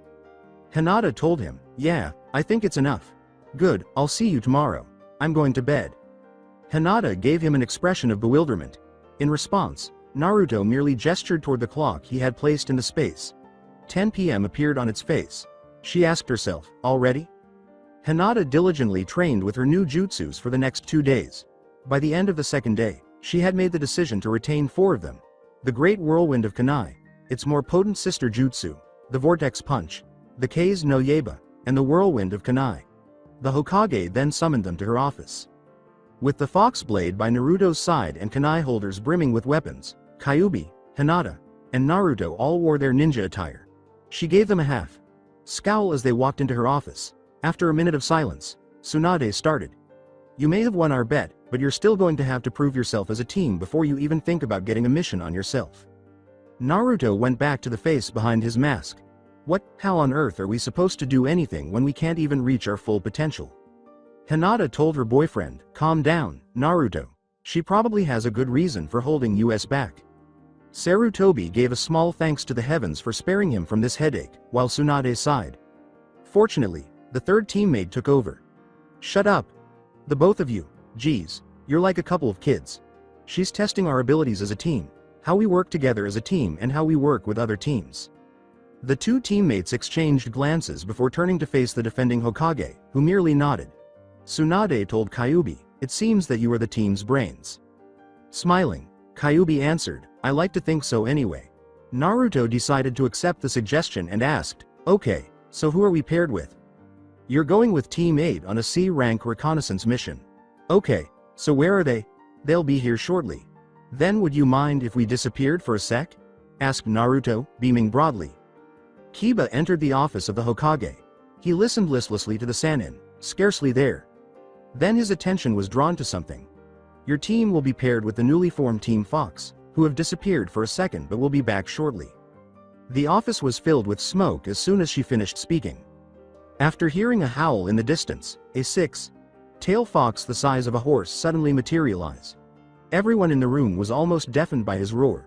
After hearing a wild chuckle, they turned to see Naruto riding on its head and giggling uncontrollably. They turned to see a massive image of a nine-tailed fox after suddenly feeling a tremendous release of killing intent behind them. Just as their late teammate emerged from a lilac blossom, Shino turned around. Naruto questioned, "Was that short enough, Hokage-sama?" as the fox he was riding vanished in a cloud of smoke. "Very impressive, highly original, don't do it again," Tsunade responded. As the boss fox approached, Hinata said, "Hey Q, you really need to go last next time, only one of them barely saw my entrance." With a tone full of sarcasm, Kyuubi said, "Well, excuse me." Hinata chose to let it go and greet her former teammates. "Hi Shino, Kiba. It looks like we'll get a couple of more missions together." Naruto examined them, assessing them. Shino was calm and collected, so he would be good to work with. Kiba, however, would not be feasible. It was impossible to predict his behavior, particularly if he was still in pain from the preliminary Chunin exam. "Oh well, I'll just beat him again if he's too much trouble." Kyuubi and Akamaru were sniffing at each other, behaving like the dogs they were. Fortunately, it didn't look too strange because Kyuubi at least had the grace to transform into a smaller version of his fox form. Kurenai observed the moment when the two teams momentarily united. She anticipated a lot of headaches. Naruto said, "I'll be there." He then shunned away, soon followed by Hinata and Kyuubi. "Okay, we'll take care of the formalities later. You have 1 hour to get ready. Meet at the village gate." Kurenai, "I'll expect a full report on how their team interacts with yours," Tsunade replied. "Happy hunting." She gave a nod and led her group out. Hands were placed to Tsunade's forehead. "Why did I take this job again?" Sabutori let out a sigh. "You wanted to see this young man who has guaranteed himself the title of Hokage, and how you wanted the honor of being the one to hand him the Hokage's hat." Tsunade let out a grunt. "What on earth was I thinking?" The typical items Naruto was packing included clothing, weapons, toiletries, ramen, a book for the journey, ramen, oh, and did I mention ramen? He entered the hallway and waited for his future wife after he was finally happy with his pack. When you have as much spiritual power as Kyuubi did, you don't really need anything. She emerged with her own bag, while Kyuubi simply left his room. They made their way to the gate and bided their time until the others arrived. At the appointed moment, Kiba, Kurenai, and Shino appeared. Okay, Kurenai replied. Our target is a meeting with a Kumo Chunin and an Iwa Chunin. We are not to interfere with the meeting, but if they attack, we have permission to take them out. Good, I haven't had a good tasting Iwa Nin in the last 20 years, Kyuubi replied. Kiba gazed at the fox with a fresh sense of terror. This creature devoured humans. Naruto picked up his bag and said, okay then, let's get going. You heard him, Hinata urged her former teammates to move forward, saying, get going. What have you done to my student, Naruto? Kurenai sighed. As the group proceeded along the path through the forest, Naruto murmured, lovely day. Kyuubi grunted in agreement. Naruto told him, don't grunt. It makes you sound like Sasuke. Kyuubi, of course, never grunted again. In the meantime, Hinata was preventing Kiba from falling in love. Come on, just one dinner? We don't even have to call it a date. No, please? No, pretty please? No, oh come on, please, for the last time no. Why not? Hinata let out a sigh. You are aware that I'm engaged to Naruto, right? It appeared as though Kiba's life had ended there. Huh? I'm engaged to Naruto, have been since birth. Oh, Hinata went up to catch up with her boyfriend and smiled at him, saying, don't worry, I'm sure you'll find a nice girl one day. It just won't be me. Shino told Kiba, I told you she wouldn't go on a date with you. Kiba snarled, shut up, bug boy. Shino was grinning under the big coat neck, but no one could see it. Shortly after realizing that his love interest couldn't and wouldn't give him any attention, Kiba started a rather one-sided competition with Naruto to outdo him in any manner, form, or circumstance. Kiba chopped off a leaf and hurled a kunai at a nearby tree branch. Beat that, fox boy. What did you do? Naruto asked, glancing at him. Wiping, Kiba said. I hit a leaf off a branch with a kunai. Naruto tossed a kuani into the air idly, saying, only one. Huh. Naruto created a shadow clone and sent it after the knife after it sped past a few branches and lodged itself in a tree branch. 5 leaves were pinned to the tip when he raised it again after the clone reappeared. Like I said, only one. Kiba stopped talking and started searching for another activity in which he could attempt to surpass Naruto. Akamaru and Kyuubi were talking about how some people are the hardest to deal with in the meantime. They both agreed, of course. Kyuubi served dinner to the group later that evening while they were gathered around the campfire. With the exception of Naruto and Hinata, who affectionately shared a cup of, I'll give you 3 guesses, ramen, everyone enjoyed it. Kyuubi's meal consisted of rice, some vegetables, and a fillet of meat of some sort. They thanked Kyuubi for the dinner as they sat down. They thoroughly enjoyed their meal while attempting to ignore the couple to the right who were slurping, eating, and kissing. Kiba said, Hey Kyuubi, what is this? Kyuubi's face lit up with joy. Kyuubi was interrupted by Kiba, who was attempting to spit the food out as quickly as possible, saying, well, it's a secret kitsune recipe. It's rice, carrots, celery, and dog meat spiced with. Puffed. Get it out, puffed. Get it out, Akamaru, where are you? Team 8's other 2 members became acutely aware that the aforementioned canine companion was no longer there. Looking down at their plates, they both went white. While Naruto, Kyuubi, and Hinata appeared ready to laugh until their stomachs hurt, Kiba was searching his surroundings frantically. When they finally had enough, they exclaimed, ha ha ha ha ha ha ha ha. Oh that's rich. Oh ha ha ha ha ha ha ha ha ha ha ha ha ha ha. Kiba was on the verge of beating them. He caught Naruto's collar while he was laughing. What's so funny, Namikaze? It's. Haha. It's not dog meat. Huh? Hinata picked herself up off the ground and remarked, we played a joke on you, Kiba. But where's Akamaru? Kyuubi informed them, he's under the kit's coat. Then, in order to clarify what he had said, Naruto turned off a portion of his coat that had previously been absent. A big bulge appeared beneath that portion, and the big dog emerged from it. The new coat section then gradually retreated to the coat's main body. They gave Naruto a perplexed look. Before entering the tent, he paused to give Hinata a kiss. The coat can change to my likeness when I pump enough chakra into it, rather nice feature, actually. Well, I'm going to bed now. Good night, my angel. The following day proceeded similarly to the first. Kiba was failing in his attempt to surpass Naruto. While Kurenai observed and noted Hinata's changes, Shino was having fun watching his teammate fail so badly. Kiba went to find his own lunch, hardly touching the food Kyuubi had prepared. They resumed their journey after lunch. Kurenai signaled with his hand halfway between lunch and dinner, and all of the teenagers who had been on Team 8 nodded. Hinata then whispered something into Kyuubi's ear, and he nodded while sending Naruto a mental message. "We're approaching the target. Proceed in silence, and with caution." Naruto complied. They moved closer in silence. Hinata was undoubtedly looking around, her Byakugan activated. Shino had sent some bugs forward, and Kiba, Kyuubi, Akamaru, and Naruto were all sniffing the air. Naruto detected a scent and started to follow it carefully. His fellow sensitive smellers soon followed. After Kiba whistled a sparrow's song and they discovered 3 Kumo nins standing in a clearing, Shino, Hinata, and a Kurenai soon followed. 3 Iwa nins soon emerged from the tree line. One of the Iwa nins complained to a Kumo nin, saying, "You better have a good reason for this as a meeting place." "Shut up. Do you want every Konoha nin to hear you? Now come over here and I will tell you the plans." As they got closer, the 2 nins started whispering to one another. The Konoha nins were unable to hear them. Subsequently, Naruto abruptly became invisible. Hinata relaxed and grinned. Her man would understand. Naruto, who had just become visible, flew to the ground when the Iwa nin back suddenly fisted the air next to him. "Impressive," Naruto uttered while lying down. "How did you know I was there?" he asked. One of the Iwa nin said, "I felt your footsteps, now prepare to die." Then Naruto got to his feet, showing off his coat and other clothes. When the Iwa nin saw the coat and the blonde hair, they froze. Why? Why? Why? Why? Why? Yandaime. Then he formed one of the jutsus that all Iwa ninjas feared, and Naruto grinned and said, "No, I'm much worse."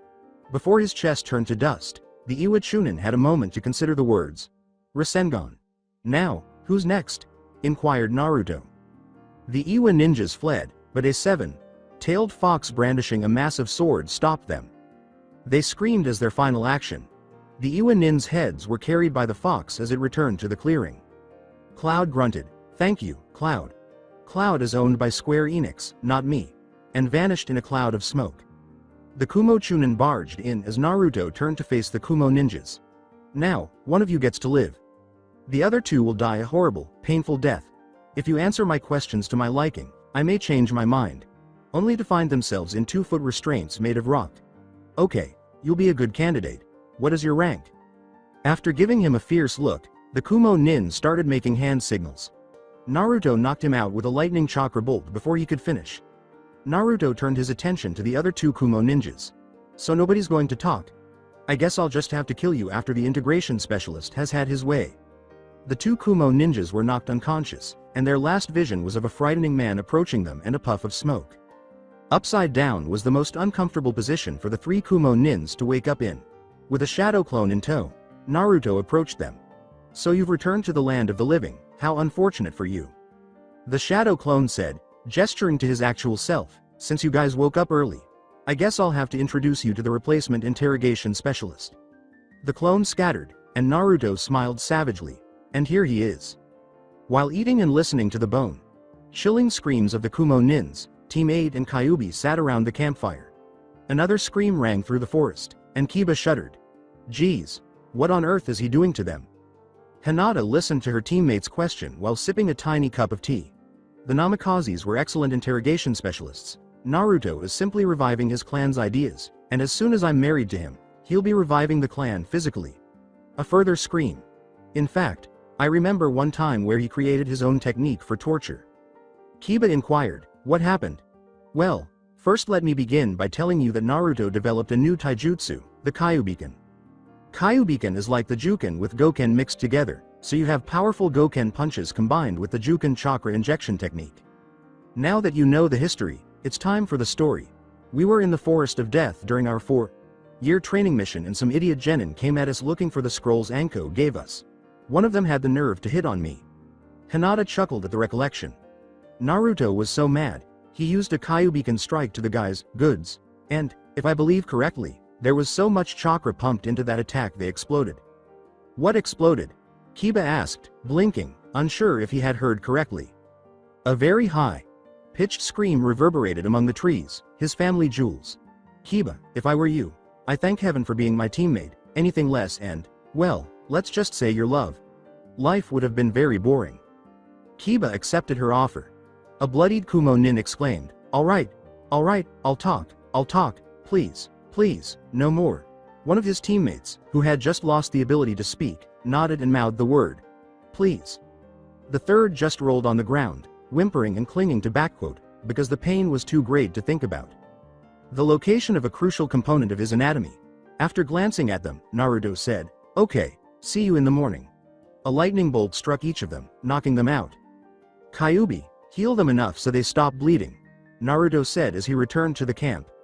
Kyuubi nodded and approached Naruto's creation. After doing what he did, the blonde-haired ninja sat down and said something they would never have considered asking. Please pass the mashed potatoes and gravy. When Team Fox and Team 8 returned to Konoha, they headed straight to Hokage Tower, where they dropped off the eager.to leave Naruto Kumo Nins with Ibiki, who was a little disappointed that the items were damaged but still accepted them. The Kumo ninjas were the easiest victims Ibiki had ever dealt with, and Naruto, who could hear them, then yelled, "If they give you any trouble just call me." They then went to the Hokage to report. To put it mildly, she was pleased that they would know what Kumo and Iwa were up to, but she wasn't exactly thrilled that the mission didn't go as planned. With the exception of Kurenai, who was supposed to inform her of the good relations between the two teams, she paid them and then fired them. They were surprisingly cooperative, and Naruto's many skills were greatly needed. In fact, if it were not an Iwa nin, Naruto would have probably heard everything and left unnoticed. Tsunade said, "Thank you Kurenai, you may go." Kurenai left with a bow. Sortobi coughed as soon as the door shut. For a brief moment, Tsunade appeared extremely irritated. Yeah. Hold your horses, old man." She reached into one of her pockets and took out 100 ryo. As she gave it to him, she remarked, "I have the worst of luck." The council room fell silent as soon as Naruto and his fiancée entered. For the first time, Naruto filled the room by approaching the only vacant seats and taking a seat. At last, Danzo got to his feet and said, "What are you doing here, Dem? I mean, boy." His words were immediately altered when he noticed the glare from the third and fifth. With a blank expression, Naruto remarked, "I see for once you have decided to hold your tongue, Danzo. As most of you know, I'm the heir of the Namikaze household. Since my father, may he rest in peace, is unable to perform his duties as the clan head, I'm taking up the role with Miss Hyuga as my advisor." "This is an outrage," Danzo shouted. "This, Dem, boy, cannot be Namikaze heir. It is impossible." "It is also impossible for Root to still exist, but does it?" said Naruto as he got to his feet. Quiet. Nearly everybody was thinking, "Root, didn't Sandaime discontinue that program?" Hiashi pondered. Sarutobi shouted to himself in his head, "I thought I told him to end Root. Does he know about that? No one knows that it still exists." Danzo was thinking, "What are you getting at, boy?" Naruto laughed. "What if I told you, I had undeniable proof that Root exists?" Danzo chuckled, "I'd say that would be the biggest lie I've heard in my life." Naruto was beaming. "Really? Tell me Danzo, does the name, Syu, mean anything to you?" Danzo lied when he said, "No, it is just a name." It had significance for him because it was the name of one of his most disobedient pupils. The boy was lucky to be alive because he was beaten at least once a day for doing things that Danzo would never permit in his program, like playing games, smiling, and occasionally crying. "Really? Well, let's ask him, shall we?" A young boy appeared with a simple flare of Naruto's coat. He appeared to have gone weeks without eating, and his skin was a sickly pale color. Shuza Akamichi questioned whether it was possible to live that thin after observing the boy's exposed rib cage. In a rare moment of emotion, Danzo turned pale. He glared at Danzo and said, "This is Syu, last name unknown. I personally retrieved him from the root complex that should no longer exist. Syu is beaten at least once a day for smiling an earnest smile. He is whipped for making up and playing games. This boy has not once seen the sun. If this boy were to look at a tree, he would see nothing but what it is according to science, the beauty of it completely lost on him. Well, why don't I let the boy speak for himself?" Sayu's eyes were blazing with hatred as he gazed at Danzo. The boy started breathing heavily and exclaimed, "That's the man. He killed my friends. He beat me. He destroyed my life. You made me lose my humanity." The boy started to cry, but he tried to stop himself out of habit. Telling the boy it was okay to cry, Hinata lifted him up and gave him a hug. Naruto said to Hinata, "Take him to our house." Looking at the council, Naruto turned. "The saying goes, there is always someone who has it worse off than you. After I grew up, I thought I was that person, but then I realized what this thing is doing to kids. I knew my last name, but these kids don't even know what a last name is. I had hoped to start a family in the Uzumaki name, but if these kids even considered hope, they would be destroyed. The fact that it is being carried out in our name is the worst part. Are you aware of what that implies? This implies that the entire Konohagakure is accountable for this crime. If they were aware of this, I could see Kirigakure saying, and they called us cruel for our methods. Iwagakure says, see what evil they hide behind their gates. We teach them pain by having them kill each other. They wipe out humanity altogether. This is our ally. We cannot allow this evil to continue. I see Kumogakure and Tsunagakure. All of this points to another great shinobi war, with Konoha on the losing side. We cannot be associated with such cruelty. Is that what we want? Do we want Konoha destroyed because of one man's disobedience? I'd rather die. I will not let this evil continue. I would disown Konoha and throw away my dream of being Hokage if this is the kind of man I would have to lead. The council didn't say anything. Danzo's head would have a new home if Naruto was right about this charge, which was a very serious matter. Naruto would be humiliated and most likely executed if the charge was unfounded. Then Danzo raised his voice. You have no proof against me. That kid could have been pulled off the street, and every word he said would have been a lie for a meal. If you plan to carry out your accusation, I suggest you find proof. Naruto flashed a sly grin. Naruto walked to the door and said, if the council follows me, I intend to do exactly that. Hiashi came after him. Then by the Hokages, Inochi, Shikaku, and Shuza. Sume Inuzuka and Shibi Aburame came next. Something the boy had said, I personally retrieved him from the root complex, came back to Danzo as he stood there wondering what the boy was doing. That could only mean one thing. That boy had to be stopped. As Naruto led the council members down a lengthy hallway, two Root Anbu agents unexpectedly materialized. One said, you will go no further. Tsunade approached them. Stand down. He has my permission to be here. I'm sorry Hokage. Sama, but none of you are allowed to go any further. What? You will let us pass. I'm sorry Hokage. Sama, but none of you are allowed to go any further, he repeated himself. She raised her hand to strike the man, saying, what, only for Naruto to intervene. With his back to the Anbu, Naruto stepped in front of her and said, calm down, Hokage. Sama. He said, allow me. He struck them both squarely in the jaw before they could respond. Pinning Kunai Jutsu. Suddenly, a dozen kunai had pinned the two Anbu to the ground. As he led them on, Naruto said, this way, please. At last, they arrived at a spacious room featuring a bookcase and 3 chairs. Naruto approached the bookshelf and began to push it aside. Then they noticed it. At the summit of a massive cylindrical room stood the council members. Ladies and gentlemen, I present to you, the Root Complex. Danzo limped along the corridor. He needed to prevent them from entering that room. His Root Anbu agents ought to have stopped them, hopefully. He had hoped he would never see the sight he saw as he turned the corner. Dozens of kunai pinned his 2 agents to the ground. Then he peered into the room from the hallway. They had moved the bookcase. Oh, no. He couldn't let them catch him, so he had to leave. He would be put to death if they managed to get his hands on him. As he turned to limp away, he saw something else he had hoped he would never see. Kyuubi was standing in front of him. With a swift slash of his sword, Naruto broke the chain that was holding the toddlers. One of the toddlers said, why are you doing that? Because I'm here to show you emotion. What's emotion? Greeting the boy with a smile, Naruto said, emotion is being happy or sad, loving and hating, angry or confused. But the rules say we can't be happy. Tsunade gave the boy a look. Well, I'm the Hokage, and I'm changing the rules. Kyuubi pulled Danzo, who was very troubled, down the hall to the council members. At their feet, he flung him. Here is the man responsible for this. What do you want to do with him? Execute him, said Shuza. Children should not be put through this kind of torture. Shikaku said, I agree with my teammate. Upon witnessing this injustice, all traces of laziness vanished. Inochi remarked, I too agree with my teammate. I'd rather die than watch this scum live another day. Sume replied. Shibi concurred as well. Logic may say that emotion would get in the way, but to annihilate it completely? That destroys one's humanity. If Danzo continues to live, then the Aburame will no longer be a clan of Konoha. Hiashi added, and the Hyuga will join you.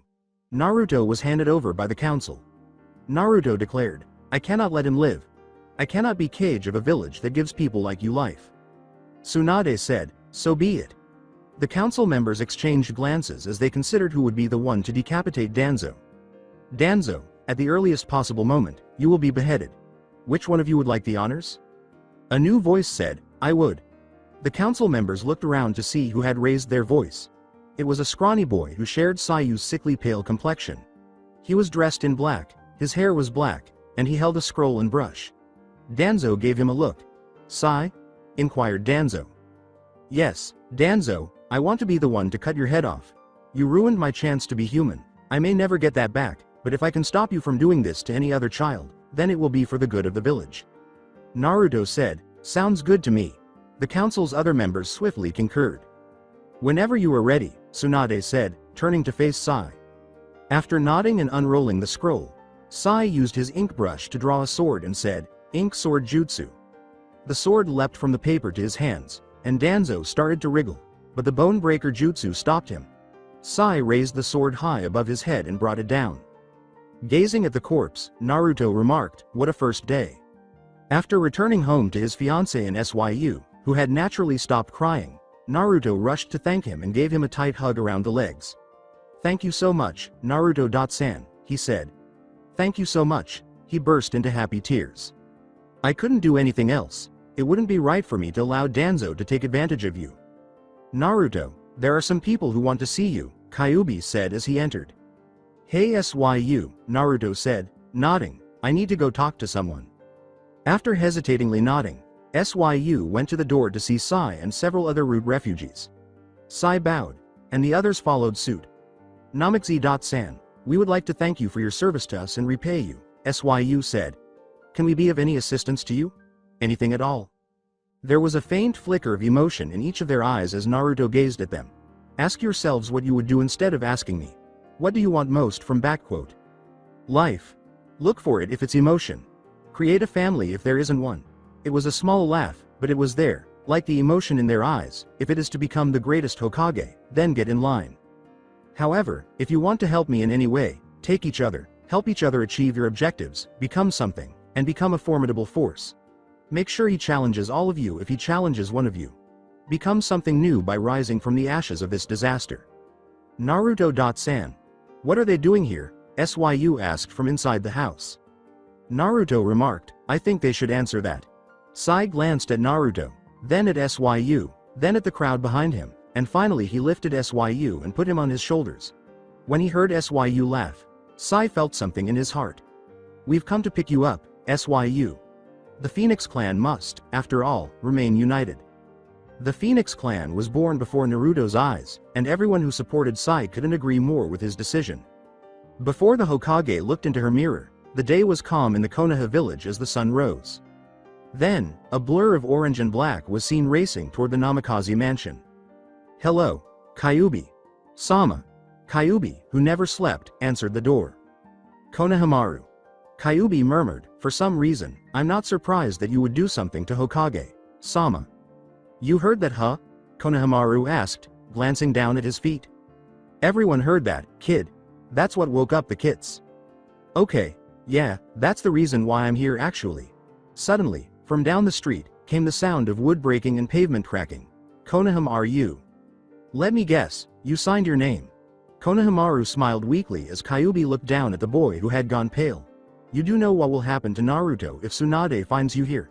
Kyuubi asked. Death? Quite possible death. Okay, I'll see if I can. Behind them, more cries of devastation broke out. Where are you, Konohamaru? Kyuubi turned to face the poor boy and said, Look, there's a secret way to get to the Hokage monument from here. That's okay with me. Konohamaru bowed to Kyuubi and hurried inside, saying, Thank you Kyuubi, Sama.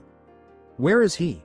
Naruto almost burst out laughing as he approached the door and saw the Hokage, who had a green face, black rings around her eyes, and the name, Konohamaru, written on her forehead. I assume you're referring to Konohamaru.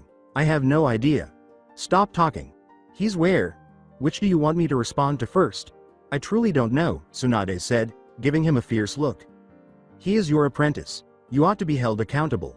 As if I dared to harm you in that way. Perhaps if I had a death wish. He started playing pranks because of you. He isn't even my apprentice. As he passed them, Kyuubi remarked, but you didn't hear it from me. Check the Hokage monument. They blinked. Thanks. Tsunade responded, oh, and Naruto, we're having another council meeting today, since most of our schedule was taken by the Danzo scandal. Gotcha.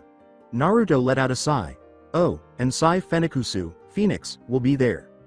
So it's official? Yup. Calm down, I'll be present.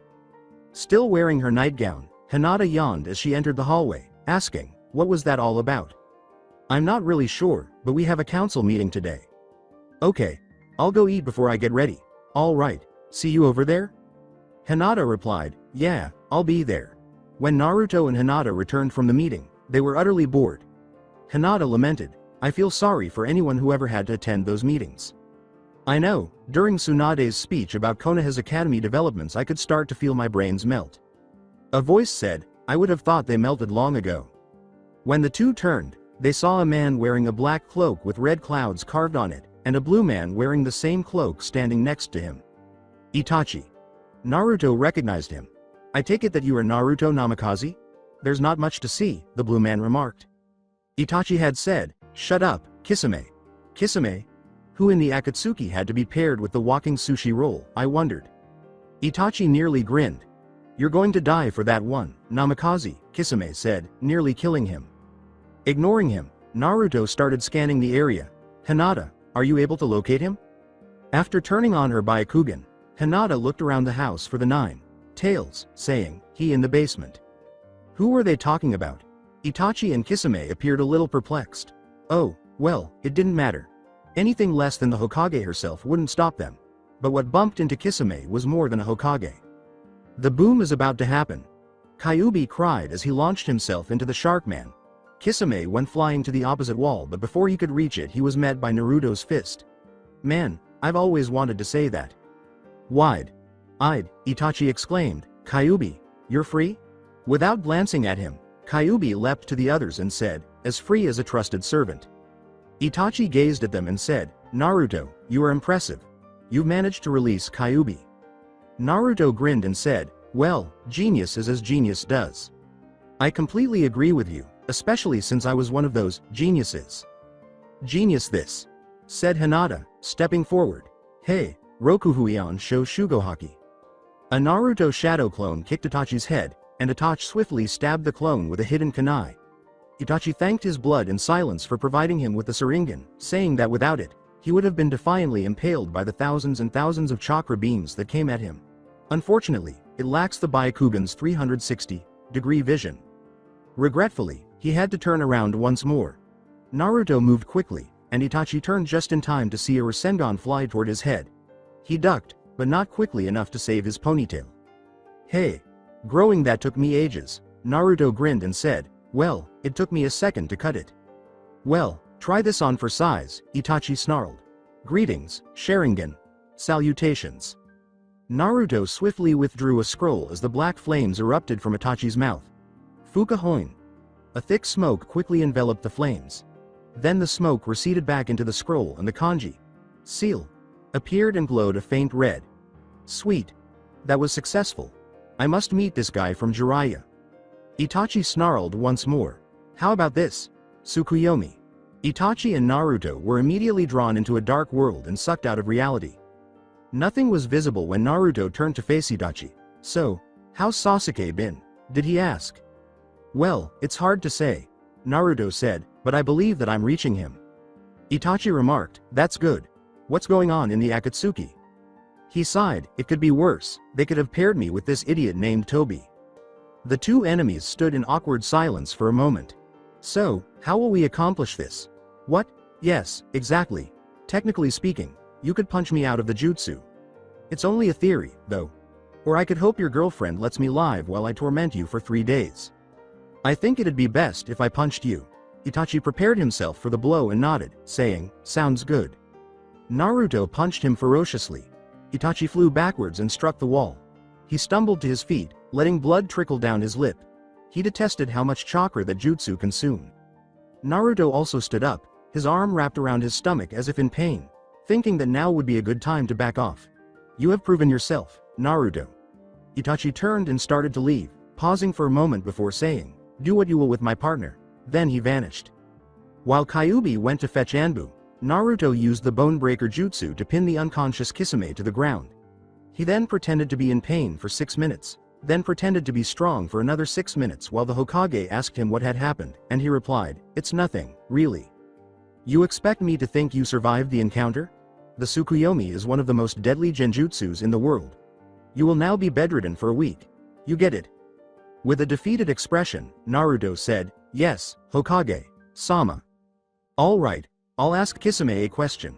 Kyuubi, Hinata, would you like to come?" Without hesitation, Hinata declared, "I'll stay here with Naruto." "I'll go. You may need help opening that sushi roll," Kyuubi replied. "Send the memories, Q." As Hinata helped Naruto up to his room, he said, "I want to see that." "Will do, Kit. As the shark man put it, I won't tell you anything." Ibiki thought this guy was tough. Perfect. Then, all of a sudden, a light came on. Ibiki complained and went to the back room, where the Hokage and Kyuubi were standing. Tsunade turned to the interrogation specialist and asked, "How are things going?"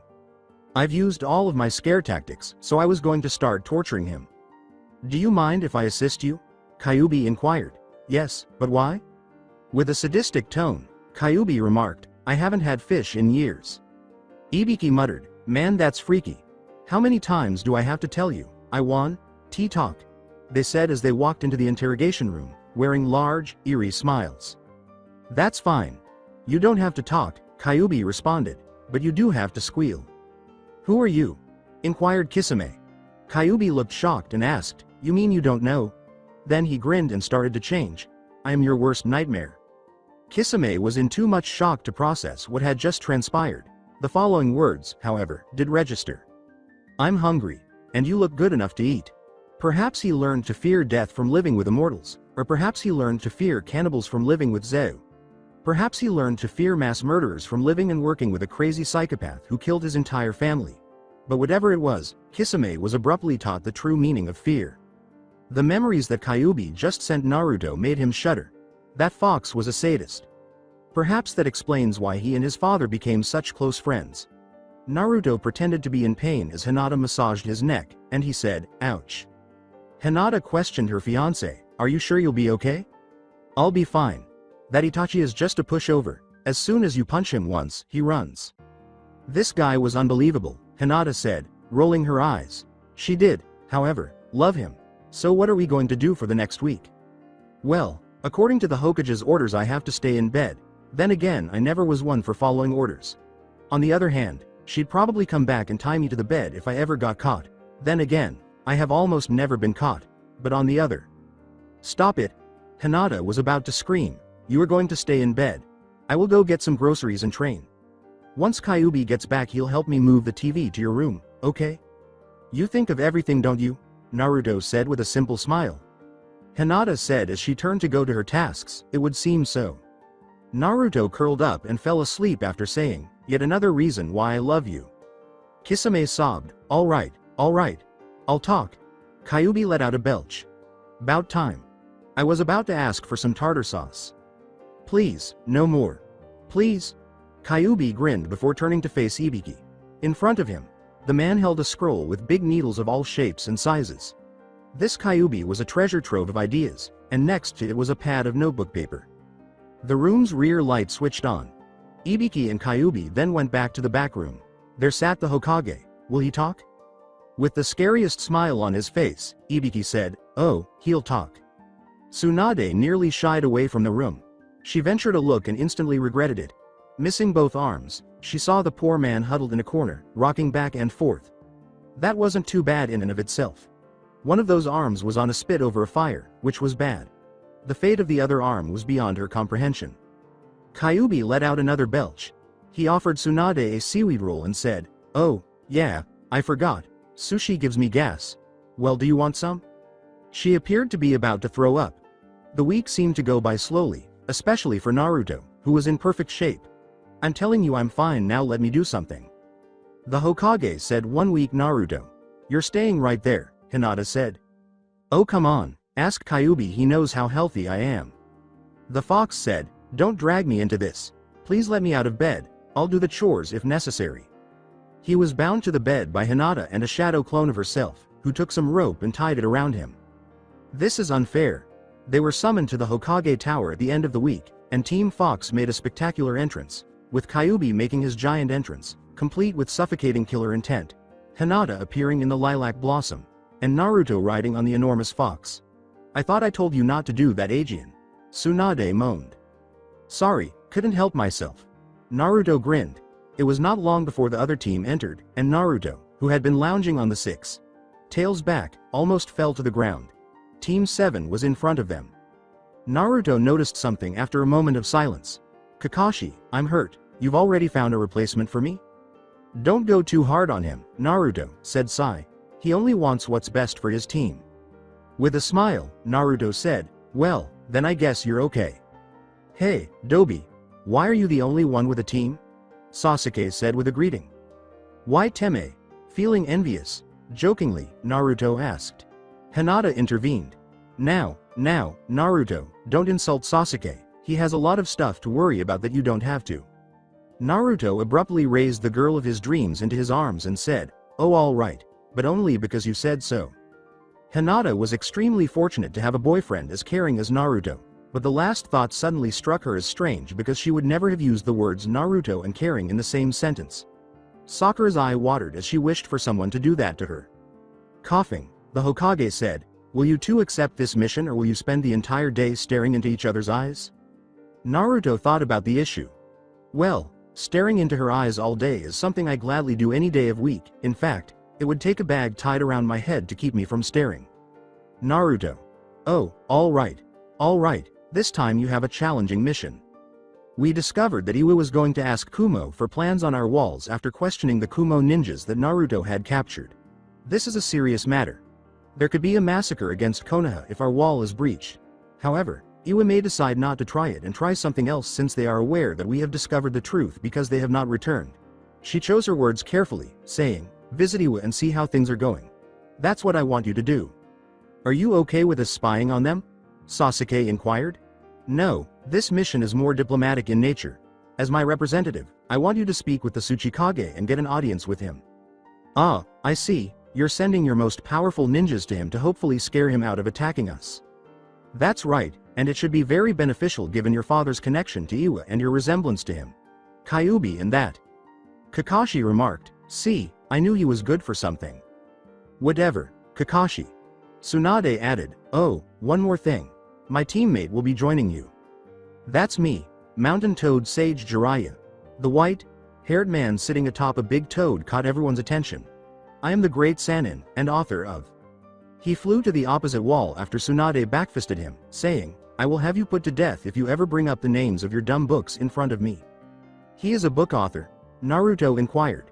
Naruto was shown Icha Paradise by Kakashi, who merely took it out of his pouch. "Wow. My respect for him has just dropped like a rock." Tsunade exhaled deeply and said, "Jiraiya will be going with you to the negotiations. Have any inquiries?" After struggling to get himself off the ground, Jiraiya said, "Yeah, what's my dental plan?" He spat out a tooth and extended his hand. "Do you have any more queries?" None existed? "Okay. You leave tomorrow." The Tsuchikage paced the floor of his tower after receiving a message from Konoha that Tsunade was sending some ninjas on a diplomatic mission. If his spies hadn't informed him that one of the ninjas appeared to be exactly like the Yondaime Hokage, this news would have been extremely upsetting. In addition, two other ninjas were Sasuke Uchiha and Kappei Kakashi. What was she trying to do? Declare war? He considered killing them as they arrived, but if he did, he would be declaring war. Therefore, he had no choice but to allow them to arrive because he detested Tsunade. Behind him, a ninja materialized and said, "Sir, they're here." The Tsuchikage muttered a curse and said, "Send them in." It was time to see how accurate his spies were because the Tsuchikage almost passed out as soon as he entered the room, and he did resemble the Yondaime Hokage. To Tsuchikage. "Sama, greetings. Son of Yondaime Hokage Minato Namikaze, I am Naruto Namikaze." The Tsuchikage filled Naruto's cup with tea. The poor man took at least 3 minutes to recover from seeing Naruto, and then another 2 minutes to finally gather his thoughts enough to order tea to be brought in. Eventually, he was able to have a decent conversation. "So, what happened to your teammates?" "What?" the Tsuchikage inquired. "Sightseeing," Naruto replied, "but there's a very good chance I'd be killed in the streets." Naruto sipped his tea. The Chikage said, "I'm sorry, but I'm just too curious. Who are your teammates? It would be, wouldn't it?" Well, my old team, Team 7, is now led by Kakashi Hatake and consists of Sasuke Uchiha, Sakura Haruno, and Sai Fenikusu, Kyuubi no Kitsune, Hinata Hyuga, the Hyuga Hyras, and I make up my new squad, Team Fox. A cup fell from the Tsuchikage's hand. Did you s. Say KKK Kyuubi? Yes, the 9-tailed fox Kyuubi no Kitsune. You see, after Orochimaru killed his family, Kyuubi had to pretend to be dead. Yandaime, a close friend, volunteered to assist him. Unfortunately, my dad passed away because it went a bit too far. However, now that Orochimaru is dead, he can essentially go back to living his life. Hook, line, and sinker, the Tsuchikage took every word seriously. Well, I must say, Naruto-san, I'm very impressed with your teams. You must have been a very important person. I was not, unfortunately. Until I became a Chunin, my heritage was kept a secret, and I was not well liked by anyone. Anyway, let's get down to business. Sai was trying to have fun somewhere in Iwagakure, but he was having a hard time of it because he had almost no feelings. Danzo. He ruined his life. He realized something and stopped walking for a moment. He was angry. Whoa. He kept walking, which was very unusual for him. It wasn't that he was angry with Naruto, rather, Sakura was angry at his happiness, as well as Hinata's. How could they be so content? Naruto was a loud, talkative fool, and Hinata was a quiet, reserved young girl. They were the happiest couple in Konoha. What was wrong with this photo?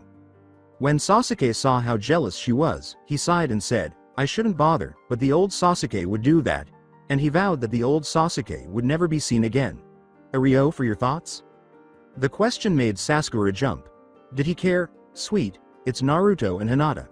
How can two complete opposites be so content with each other? Well, I heard Naruto say the day they met he should have walked up to her and said, Hi, I'm your other half. He said that when? 2 days ago, when they were just sitting there in each other's arms. Oh. While strolling through the city, Jiraiya listened to the remarks made by all of the elderly perverts. Is that not Jiraiya? Who? Jiraiya, the writer of Icha Icha Paradise. Oh, that Jiraiya. Icha Icha is the best thing to come out of Konoha. The Sanin's pride was only bolstered by each remark, but one incident on the way to Iwa kept it in check. Rewind when Jiraiya turned the pages of his notes, the same thought kept coming to him. I need more material. Regretfully, Hinata Hyuga became his new target.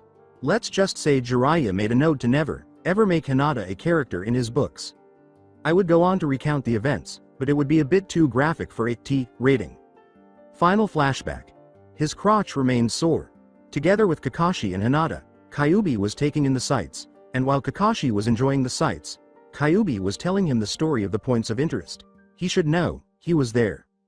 And the first traders were hung here by the Iwagakure founders. Take note of the big spikes positioned beneath them. Cool. As he went over some of the specifics of the agreement, Naruto stated, so, you see, if war was to be declared on Konoha, Iwa would supply at the very least 6 teams for reinforcements. Just 6 teams. Well, if what I've heard about Iwa Nins is true, that's all we'll need. He was such a suck-up, but he was believable enough to make him buy it. The Tsuchikage grinned. This kid was good.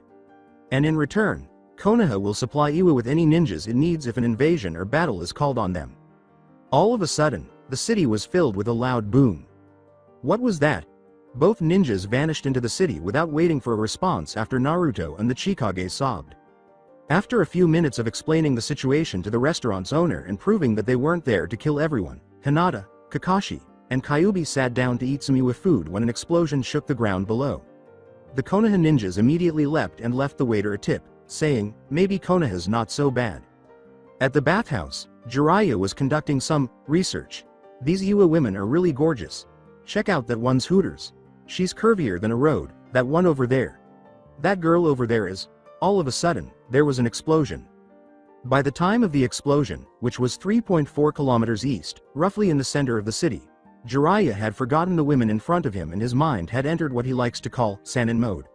It was made with a special clay that is commonly found in Iwa and is used for explosives when pumped with chakra. The majority of known users of this clay are dead, except for Deidara of the Akatsuki. In a split second, all of this was going through his mind, and then he was gone. Halfway between his walks, Sai had met up with Sakura and Sasuke and listened in on their conversation.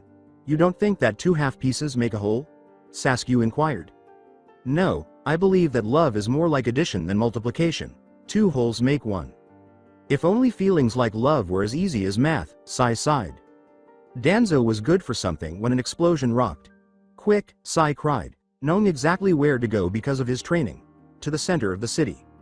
Three figures stood above a crater in the middle of the city and said, See, Sasori.san, art's a blast, A big, stooped figure said, Whatever. Will you two put an end to it? The third figure, Itachi, stated, I'll never understand why the leader paired me with fools like you. We have a mission to accomplish. Don't move. A voice screamed. When the three of them looked up, they saw 9 figures, Team 7, Team Fox, Jiraiya, and the Tsuchikage, standing atop a building. I told you not to set off an explosion, the stooped figure said, glaring at the taller blonde one. I thought they would hear you, but they didn't. Sasori.san, I apologize. Sasuke chose to inquire as to why Naruto suddenly burst out laughing. What's so funny, Dobi? Dude. Funny. I mistook him for a girl, funny. Sasuke grinned and said, Naruto. While clearly suppressing his laughter. That's not fun. Ha, that's not fun. Ha, that's not. Ha ha ha ha ha. They both began rolling on the ground, and at last Hinata broke through and joined them. Kyuubi remarked, Okay, enough guys, we have a fight here. All right. I'll make sure to stop them, I promise. Smirking, Deidara said, What can you do? Naruto said, Tsuchikage, I have 2 questions for you. What? The first is, will you sign the treaty if I present you with Deidara's head? After giving it some thought, the Chikage said, why not? All right. The second query is, did Deidara participate in the Iwa, Konoha conflict? Yes, actually. All right. Fox team. A triple barrage of namikaze. Hello. Kyuubi and Hinata uttered those words, rapidly forming a particular jutsu. Not many people in a hidden village like Iwa forget the past, and Yondaime Hokage was one of those pasts. To this day, some ninjas still have nightmares about him because he used 2 jutsus, neither of which was mentioned in Iwa after the war. Rasengan. Deidara had not seen that jutsu in 20 years, so he was terrified when 3 Rasengans charged at him. Fortunately for Deidara, Sasori wasn't present during those battles. Hinata and Naruto ran at Deidara as a giant puppet materialized in front of the former Iwa nin. Unfortunately, whatever puppet it was destroyed completely when Kyuubi's Rasengan slammed into his chest. Double Rasengan flying drill. Deidara blinked, then felt an inexplicable, excruciating pain that made him feel as though he was flying. Then the jolting pain returned, and then everything turned black. Hinata and Naruto grabbed hands and started spinning in the air, forming a Gatsuga-like attack. As he lay there, Deidara's torso, legs, and arms, which were not really surprising, were all gone, destroyed by the new jutsu, leaving only his head and a tiny skin tail that was visible on his back. The Tsuchikage's feet were thrown at by Naruto, who grabbed the head by the hair and said, Too easy. You have a treaty to sign, Tsuchikage. Sama. Everybody blinked. In addition to destroying one of Sasori's puppets, Team Fox had just used 1 jutsu to kill an S-class ninja. Looks like we should come back another time, Sasori, Itachi said with a scowl. He said, You'll pay for that. He reached into his robe and took out 4 scrolls. Sasori didn't hear him. His puppet was gone. Gone. No more. One of his most prized possessions was reduced to dust in a single attack. Kyuubi had previously seen those scrolls. Avoid allowing him to open them. It's time for Team 7 to shine. Shoju Giga. Sakura ran up to the giant hunchbacked man and demonstrated her true strength by punching him in the jaw. No, really, he went straight up. A rocket launch couldn't keep up with him, and he was in the air for 10 seconds before landing. When he did, they saw that his head was completely destroyed, with an eyeball hanging from a string, his jaw off its bolt, and a large fist-shaped dent at the temple. An ink dragon came flying at Sasori and successfully rammed him, knocking a scroll out of his hand. Sasori stood up, then stumbled, his legs broken from the landing, unable to move anything. Sakura had hit the puppet hard and true, destroying its neck, and Sasori had no choice but to watch as a small, skin-colored round object rolled out from him, bearing the Kaji Sasori, which means scorpion. Naruto picked it up in his left hand, looked at it for about 5 seconds, and then crushed it. Itachi gazed at the 7 ninjas that were now facing him. Hold on, 7. He counted them quickly. Where was Sasuke? Chidori. Itachi was standing when Sasuke's voice called from behind him. He turned into a log just as the lightning was about to strike him, and after it had charred the wood, the lightning stopped and Sasuke started looking for his brother. Everyone spun around where the voice was coming from, and Itachi stood on a building and said, "Sorry, Sasuke, I cannot die today. I have to go." When Itachi vanished, Sasuke threw 4 kunai, but they only struck the air. He leapt after him and arrived at the building, but his brother was nowhere to be seen. "No, you coward, where have you gone? Return and confront me. I must exact revenge on our family. I must murder you. You did it, but why?" Sasuke's fist quivered with rage. His face was twisted in anger. His onyx eyes holding a fire of hatred. The only thing that betrayed his anger was the single tear that hung on his cheek. "Why can't you let me kill you?" He felt a hand touch his shoulder. Naruto's voice uttered, "Sasuke, he didn't want to cause you this much pain." "What? By that, what does he mean?" Before he could ask, Naruto dozed off and fell back. Kyuubi arrived with Hinata on his shoulder before Sasuke could react, and without saying a word, he picked up Naruto and slung him over his other shoulder. He looked at Sasuke's shocked expression as he got up and said, "The double Rasengan flying drill takes a lot of chakra." Without saying anything else, he turned and headed for the hotel. Jiraiya asked Naruto how he developed the flying drill jutsu he performed the other day, and Naruto simply smiled and said, "What can I say, I'm a namikaze." The following day, the Tsuchikage signed the treaty, and the alliance between Konoha and Iwa was finalized. He would depart for Konoha in 2 days for the celebration that would take place. Teams 7 and Fox were given that time to return home and instruct the Hokage to get ready. "Well, I must admit that I like you, kid. Surely you wouldn't require an additional team member?" "I apologize, but that would be a bad idea. After all, it's already fairly unfair to have a Biju, a clan head, and a clan Hirus on the same team." Naruto grinned once more before sprinting ahead to join his team, saying that a Sannin would only make things more unfair. "What did you mean yesterday?" Sasuke asked Naruto as the teams gathered around a fire that evening. "What are you saying? What about the 'he did want to cause me this much' pawn thing?" "Teme, what are you talking about? You claimed that Itachi had no intention of hurting me to this extent." "Did I? Oh no, I will answer your question another day," said a soft, slender voice as Sasuke prepared to climb into his sleeping bag. When you're ready." When teams Fox and 7 returned to Konoha, they went straight to the Hokage Tower. Tsunade was happy that the Tsuchikage had signed the treaty, but she wasn't happy that the 2 teams had gotten along. She was also very happy that Naruto had given Jiraiya a lot of trouble for researching Hinata. Tsunade was in a good mood when the teams left, but that quickly changed to a bad mood when the Sandiami coughed a little. After giving him a quick glance, Tsunade said, "I've really got to stop this." 200 Ryo followed. Sai had clan business to attend to, but Sasuke and Sakura were free the following day, so Naruto, who was feeling very giving that day, asked Team 7 if they had anything to do. "Good, come over tomorrow and bring swimsuits." When they knocked on the door, Kyuubi, wearing a swimsuit, said, "Oh, good, you're here." Sasuke and Sakura didn't know why they had to bring swimsuits, but they did. "Come with me." They abruptly understood why they needed to pack swimwear when Kyuubi led them to the indoor lake. For once, life was good. Naruto said, "Think of it as a beach without being able to tan, or get a sunburn." Sakura loved the idea, especially since she could be in a bikini in front of Sasuke. They had a great day swimming, burying sand, and building sand castles, and it did them some good. Sasuke had fun for the first time in years. Naruto was incredulous. He had repeatedly vowed to never follow in his sensei's footsteps. But here he was, with his headband tied haphazardly on his head, his coat dangling on one arm, and a sandwich in his mouth. He arrived late. As Naruto ate a ham and cheese sandwich and attempted to put his headband back on, he ran for the Hokage Tower. When he got to the door, he ran up the side of the building rather than inside. He was joined by some Anbu. "Stop, we need identification." Naruto grumbled, "Ah, guys, not now. I'm so late." "Be that as it may, we need identification. Come on guys, give me a break." "No can do." Naruto continued running up the side of the building and remarked, "Look, it's not like I'm trying to kill anybody." "Then you wouldn't mind giving us identification." "You guys are worse than the airport," Naruto said as he continued to run. While Naruto continued to run up the building, The Anbu continued to run and ask for identification. At last, an Anbu ran up next to him. "Stop running and show your ID to me." After giving him a quick glance, Naruto remarked, "You should watch where you are going." He ran straight into a flagpole before the Anbu could comprehend what he was saying.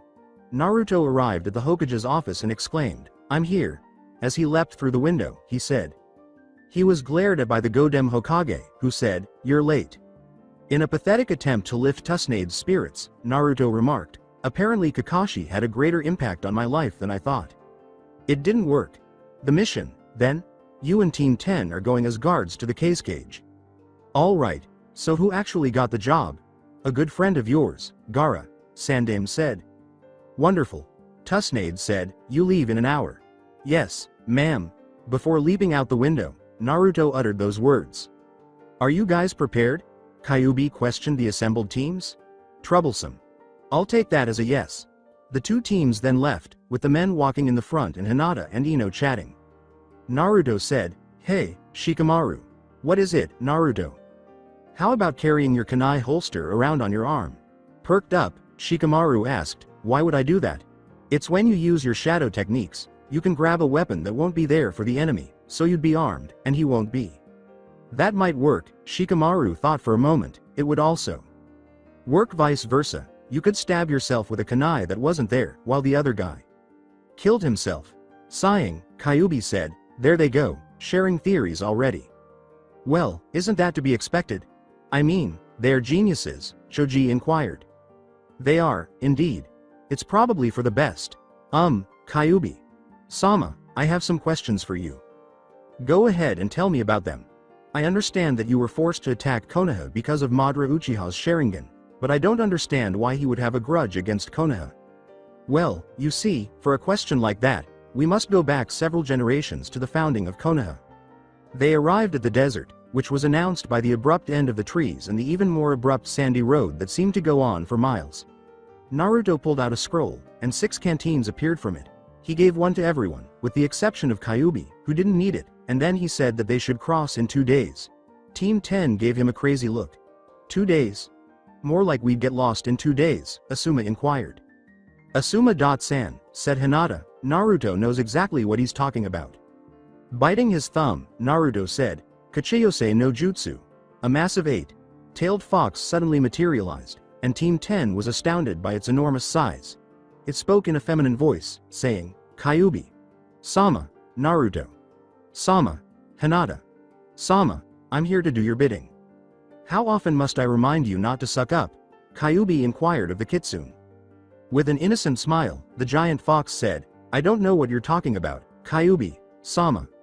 Yeah. He continued by saying, geez, you promote a kitsune one time, and suddenly they're your best friend and they drop anything to help you. Jasmine, we need you to get us to the sand, that shouldn't be too hard. Not at all, I will take you there with all my speed. Good, okay, everybody, let's mount up. Jasmine took off into the desert as soon as the group had settled down on her back. Tsunagakure soon ascended above the horizon and said, thanks, Jasmine, that's enough. Jasmine stopped and rested a mile away from the cliff that encircled Suna, saying, okay, I'll drop you off here. Don't worry, Naruto said, the first time is the worst. Team Fox thanked Jasmine, who then poofed away before turning to face Team 10, who appeared ill. Everyone heard Ino abandon her lunch as she ran to a nearby dune.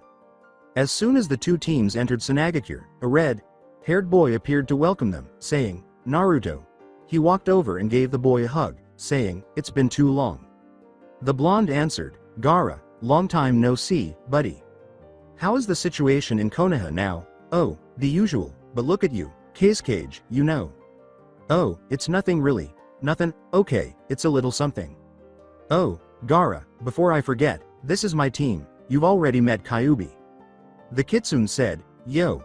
This is my future wife, Hinata Hyuga. As Hinata bowed, she said, it's wonderful to meet you Kazekage, Sama. And this is our companions, Team 10. They're Ino Yamanka, Shikamaru Nara, Choji Akamichi, and their sensei, Sarutobi and Asuma. Welcome to Tsunagakure, the village hidden in the sand. Tamari, a blonde with her hair styled in 4 pigtails, quickly located Shikamaru. She wanted to repay him for the inexplicable kindness he showed her during the Chunin exams. and Shikamaru would regret giving up on that day for the rest of his life. They sat in the Kazecage's office while Gaara briefed them on a rather unsettling situation. 2 weeks ago, an attempt was made on my life. After I dealt with the idiot who had attacked me, he appeared to return 2 days later. What does "come back" mean to you? Did Naruto ask. That's just it, I'm not entirely sure, he just seemed to return from the dead. Well, Gaara, I have a question. Did he own a small gold medallion? What about yay big? Yes, actually. Now for the second query. Did he don a black robe adorned with red clouds? Yes, tell me how you found out. As Naruto turned to face Kyuubi, they both simultaneously uttered the same name, Hidan. Who? Did Ino ask. Naruto responded, he's a follower of Jashin and a member of the Akatsuki. Who is Jashin? According to Kyuubi, the followers of Jashin are a cult that ridicules the true god, the Great One. The followers grant immortality through demonic charms and rituals. Naturally, the poor people are unaware of how seriously they are harming themselves. Poor miserable devils. Even for the majority of followers, Hidan is particularly perilous and the immortality rite is particularly sinister. He's an extremist, to put it briefly, Naruto concluded. The Akatsuki are a formidable force as well. Whoever their leader is, he thinks he can use the power of all the Biju to create a jutsu that will bring peace to the world. However, he fails to mention that it will destroy most of the world. How did you find out about this? Gaara inquired. Naruto stated plainly, Kyuubi keeps tabs on the people after him. Interesting. Would you like to work as my bodyguards until this threat is resolved, now that I know what is pursuing me? No problem, I don't have to sleep, so I can watch over you 24/7, Kyuubi replied. And Hinata and I can place some fox summon guards on you too, Naruto replied, and in the case of an emergency, we can be called and take care of them. He picked up a stack of papers with a sand tentacle and said, Great, I'll have a hotel room set up for you and you can settle down there for a while. Enjoy your stay in Suna. Let's go back to the poor Nara, who is compelled to eat at a 5-star restaurant and is forced to spend his entire day following a stunningly beautiful woman. Troublesome. He muttered to himself, admitting that the food was good but that the walking was killing him and that all he wanted to do was nap.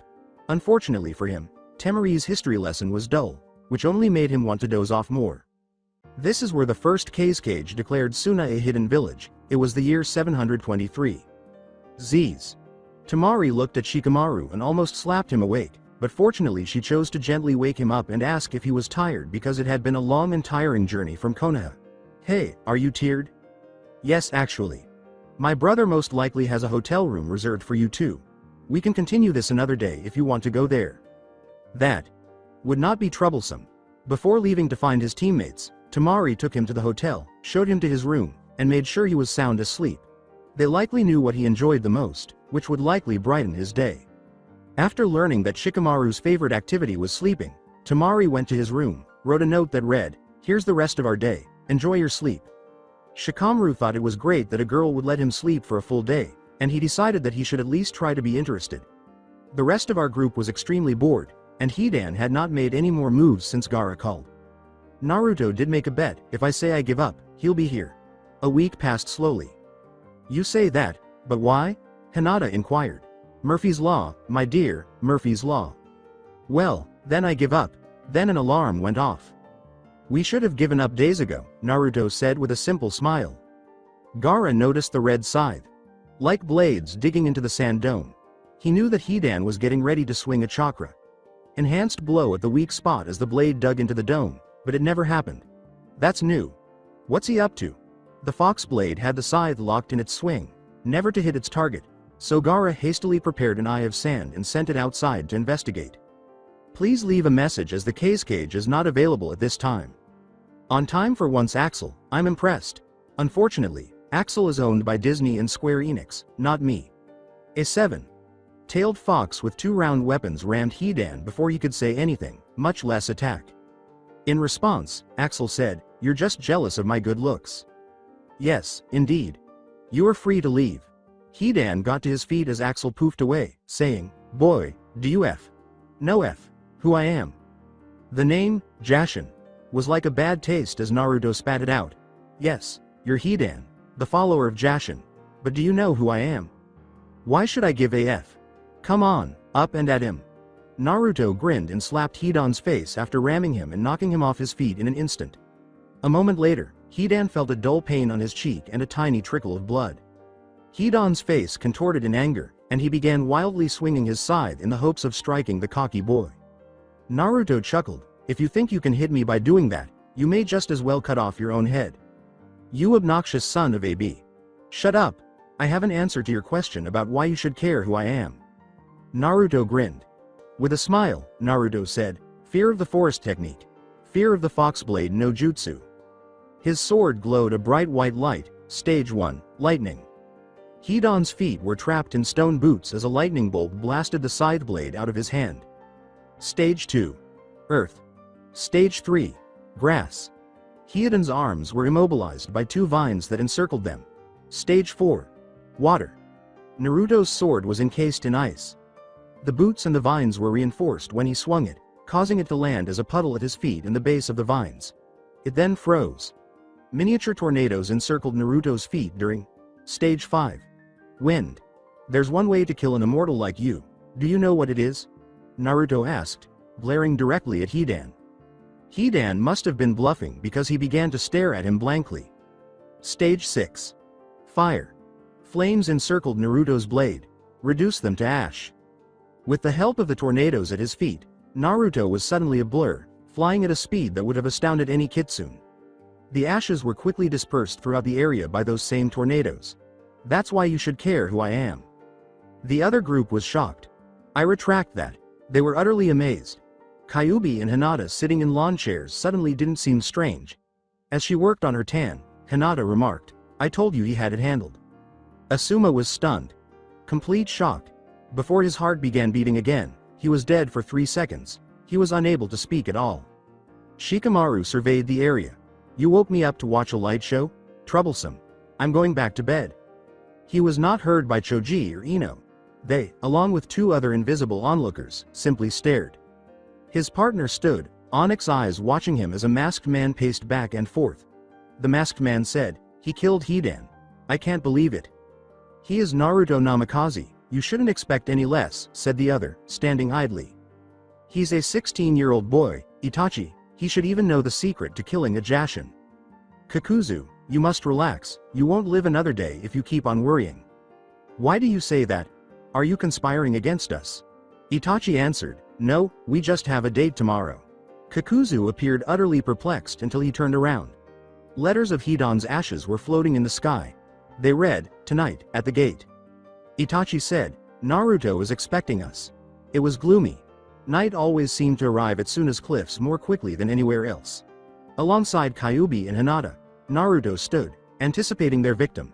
Shortly after, Shikamaru joined them. "Tell me, Shikamaru, was the message too obvious?" "What message? Then how did you—" "Never mind." The appearance of the 2 enemy figures followed shortly after. They waited for someone to approach them as they gazed at one another in the shadows. Naruto finally said, "Itachi, I feel sorry for you." "Why?" "Because, if our intelligence is right, Tobi is going to be your next partner." Itachi gave him a forehead slap. "Oh, man. I completely forgot about him." Kakuzu questioned, "Did we come here to talk or to fight?" as 5 enormous beasts materialized behind him. Naruto was beaming. "Kyuubi, Hinata, take Itachi. Shikamaru, you're with me. Team Fox. Let's show this guys how to fight." They became blurry. As Hinata unleashed her Shugohaki Rokuhuion show, Itachi found himself evading thousands of chakra beams once more. Kyuubi kicked at him from behind while avoiding the thousands of chakra beams. To poof into smoke, that is. Kyuubi felt a sudden pressure of cold steel against his neck. "I'm better than that." 3 of the 5 great beasts were fought by Naruto. 2 of them were holding Shikamaru at bay while the third was spewing fire, water, and lightning. Kakuzu continued to try to trip up the 2 fighters with long tentacles. Every time he failed. Unfortunately, Shikamaru was jumping around the field a bit too idly. A tentacle was directly next to his foot. With a muffled thud, Shikamaru hit the sandy ground. Above him, the wind beast glared evilly. Abruptly, a massive stone crushed it. Naruto declared, "One down," with his blade encrusted with tiny pebbles. 4 to go. After realizing what had transpired, the Earth Beast attacked Naruto. Kakuzu swore. The Earth One's will to resist was always stronger than the others. He now ran the risk of giving the odd boy one of his stronger ones when Naruto should have had it. Naruto noticed the hesitancy. Shikamaru, now. The shadow of the Nara lunged toward the enemy in the mask. He was caught. Shikamaru moved swiftly to seize a kunai from his leg. None existed. Kakuzu chuckled. Did you think I would carry around a bunch of kunai? They're not my kind of weapon, speaking of which. Shikamaru broke off the jutsu as the water beast lunged at him. Naruto muttered, crud. Hinata, Kyuubi, and Itachi were engaged in a taijutsu duel. Ironically, Itachi was using the Uchiha's reflecting taijutsu, what is it called? While Kyuubi and Hinata were both using the Kyuubiken. Every time someone came close to hitting him, he thanked heaven because all they had to do was push the chakra out of their system to cause harm. Sadly, he had trouble keeping up with two taijutsu practitioners, and each time he attempted to initiate a jutsu, they hurried him, causing him to break it off. He attempted it repeatedly, but the two prevented him from exiting the taijutsu cycle each time. He swiftly kicked Hinata in the chin, sending her flying and somewhat settling the fight. Kyuubi leapt into the air, performed a roundhouse kick, and hit the ground with a fist enhanced by chakra. The ground trembled. Itachi felt a sudden regret for not kicking Kyuubi instead. Then something caught his eye. A sea of kunai, moving in his direction. Subsequently, the name of the jutsu was shouted by Hinata. Great whirlwind of kunai jutsu. The approaching kunai abruptly began to circle Itachi at a remarkable rate. They began to approach. Itachi took the only action available to him. He took off running. Kakuzu swore. Itachi had left him. Oh, well. I guess I'll just have to take the credit for bringing in Kyuubi. Suddenly, Naruto thought of something. Kyuubi, how's your chakra? Is that a rhetorical question? I need a flying Rasengan. Wow. I'll see what I can do. The fire beast was paralyzed when Naruto swiftly stabbed it in the chest. Shikamaru. Shikamaru gave a nod and gave it another go. You think that'll stop me? Laughed Kakuzu. When he leapt over the shadow, he saw a bright blue ball bounce off the ground in front of him before it exploded, dissolving the beasts in an instant. Kyuubi emerged panting, and Kakuzu vanished. That's a lot of work, man. After that, I'm actually going to have to go to bed. Itachi? Naruto inquired. Escaped. Pretending to swear, Naruto said, we almost had him. Don't worry, we'll get him next time. The Kazekage and his family were waved off by Team Fox and Team 10 the following day. Come again, Naruto, Gaara said. Are you okay with us having a lot of meetings when I'm Hokage? Sounds good. The two teams ascended to the Hokage Tower after Jasmine provided them with a ride back to Konoha. Naruto reported, mission success, Hokage. Sama. That's fantastic, Asuma. Asuma remarked, they were no problem at all, Hokage. Sama. Tsunade gave him a glare, but Sarutobi grinned and said, wonderful, you may go. A blond man with almost 1,000 piercings on his face was pacing the floor somewhere at the Akatsuki hideout. Itachi, why did you leave him? I had no choice, and when I tried to go back, he was already dead. What do you think, Itachi? The blonde-haired man said, pausing before continuing, this Naruto is becoming a thorn in my side, but we cannot kill him without risking the Kyuubi. Naruto is a formidable foe, he is very strong, and very influential in Konoha. With a sigh, the blonde said, Toby, get in here. A man with black hair and an odd orange mask entered and said, Toby is a good boy. Meet your new partner, Toby. Where is he, leader? Sama, all I see is Itachi-san. The leader said, he is Itachi. Itachi and the leader both started to perspire. Yay, now go, both of you. As they departed, two wooden doors closed behind them. Toby and his new companion were strolling along, as content as he could be, squealing in private. Itachi quickly broke in, saying, Toby, quit talking. He activated his Sharingan and stared into the eye-hole of the mask, only to meet a mirrored Sharingan eye. Toby shook his head, and glared at the Uchiha. Then in a voice that sounded vaguely familiar, but unlike Toby in every way he said, Never, do that again, Itachi. Stunned, Itachi stared back. Then Toby turned and resumed his squealing and skipping. Itachi was stunned as he stood in the hallway, and then he became terrified. Team Fox, began the Hokage, I have some good news for only have one more mission with another team. It appeared as though Naruto would host a party. Bad news, it's Team Guy. Naruto appeared to be about to cry. Lucky news, it's an easy mission. Kyuubi mumbled, I've heard that before. Before continuing, Tsunade gave him a fierce look and said, this mission requires you to go to Kusagakure, the powerful, hidden village in the grass. But I thought it wasn't a powerful hidden village, Naruto replied. You should have learned by now to stop interrupting. Even though it is not a powerful hidden village, they persistently demand the honor of being called so we have decided to agree to this claim, Tsunade said, giving Kyuubi a gracious sigh in approval of his reprimand to Naruto. But first, we must inspect their barracks, ninja academies, and other facilities. Are you okay with us spying on them? Hinata inquired. No, this is an entirely valid attempt to assist them, they require it. Why are you sending us? Then, I'm sure you can find a more than eager genin team to take this mission, said Naruto. Actually I already have, you are to be their escort. Escort? Kyuubi inquired. Let me explain. The road to and from Kusa has become more hazardous for an unknown reason. So, to protect them, you're sending 2 teams of ninjas that are at least Chunin level? Hinata remarked, it seems like a waste of manpower. Well, it's a little more complicated than that. Naruto started, oh, boy, here we go. We sent some Anbu after the last ambush and they found evidence of Chunin level ninjutsus, genjutsus, and weapons, and a lot of them.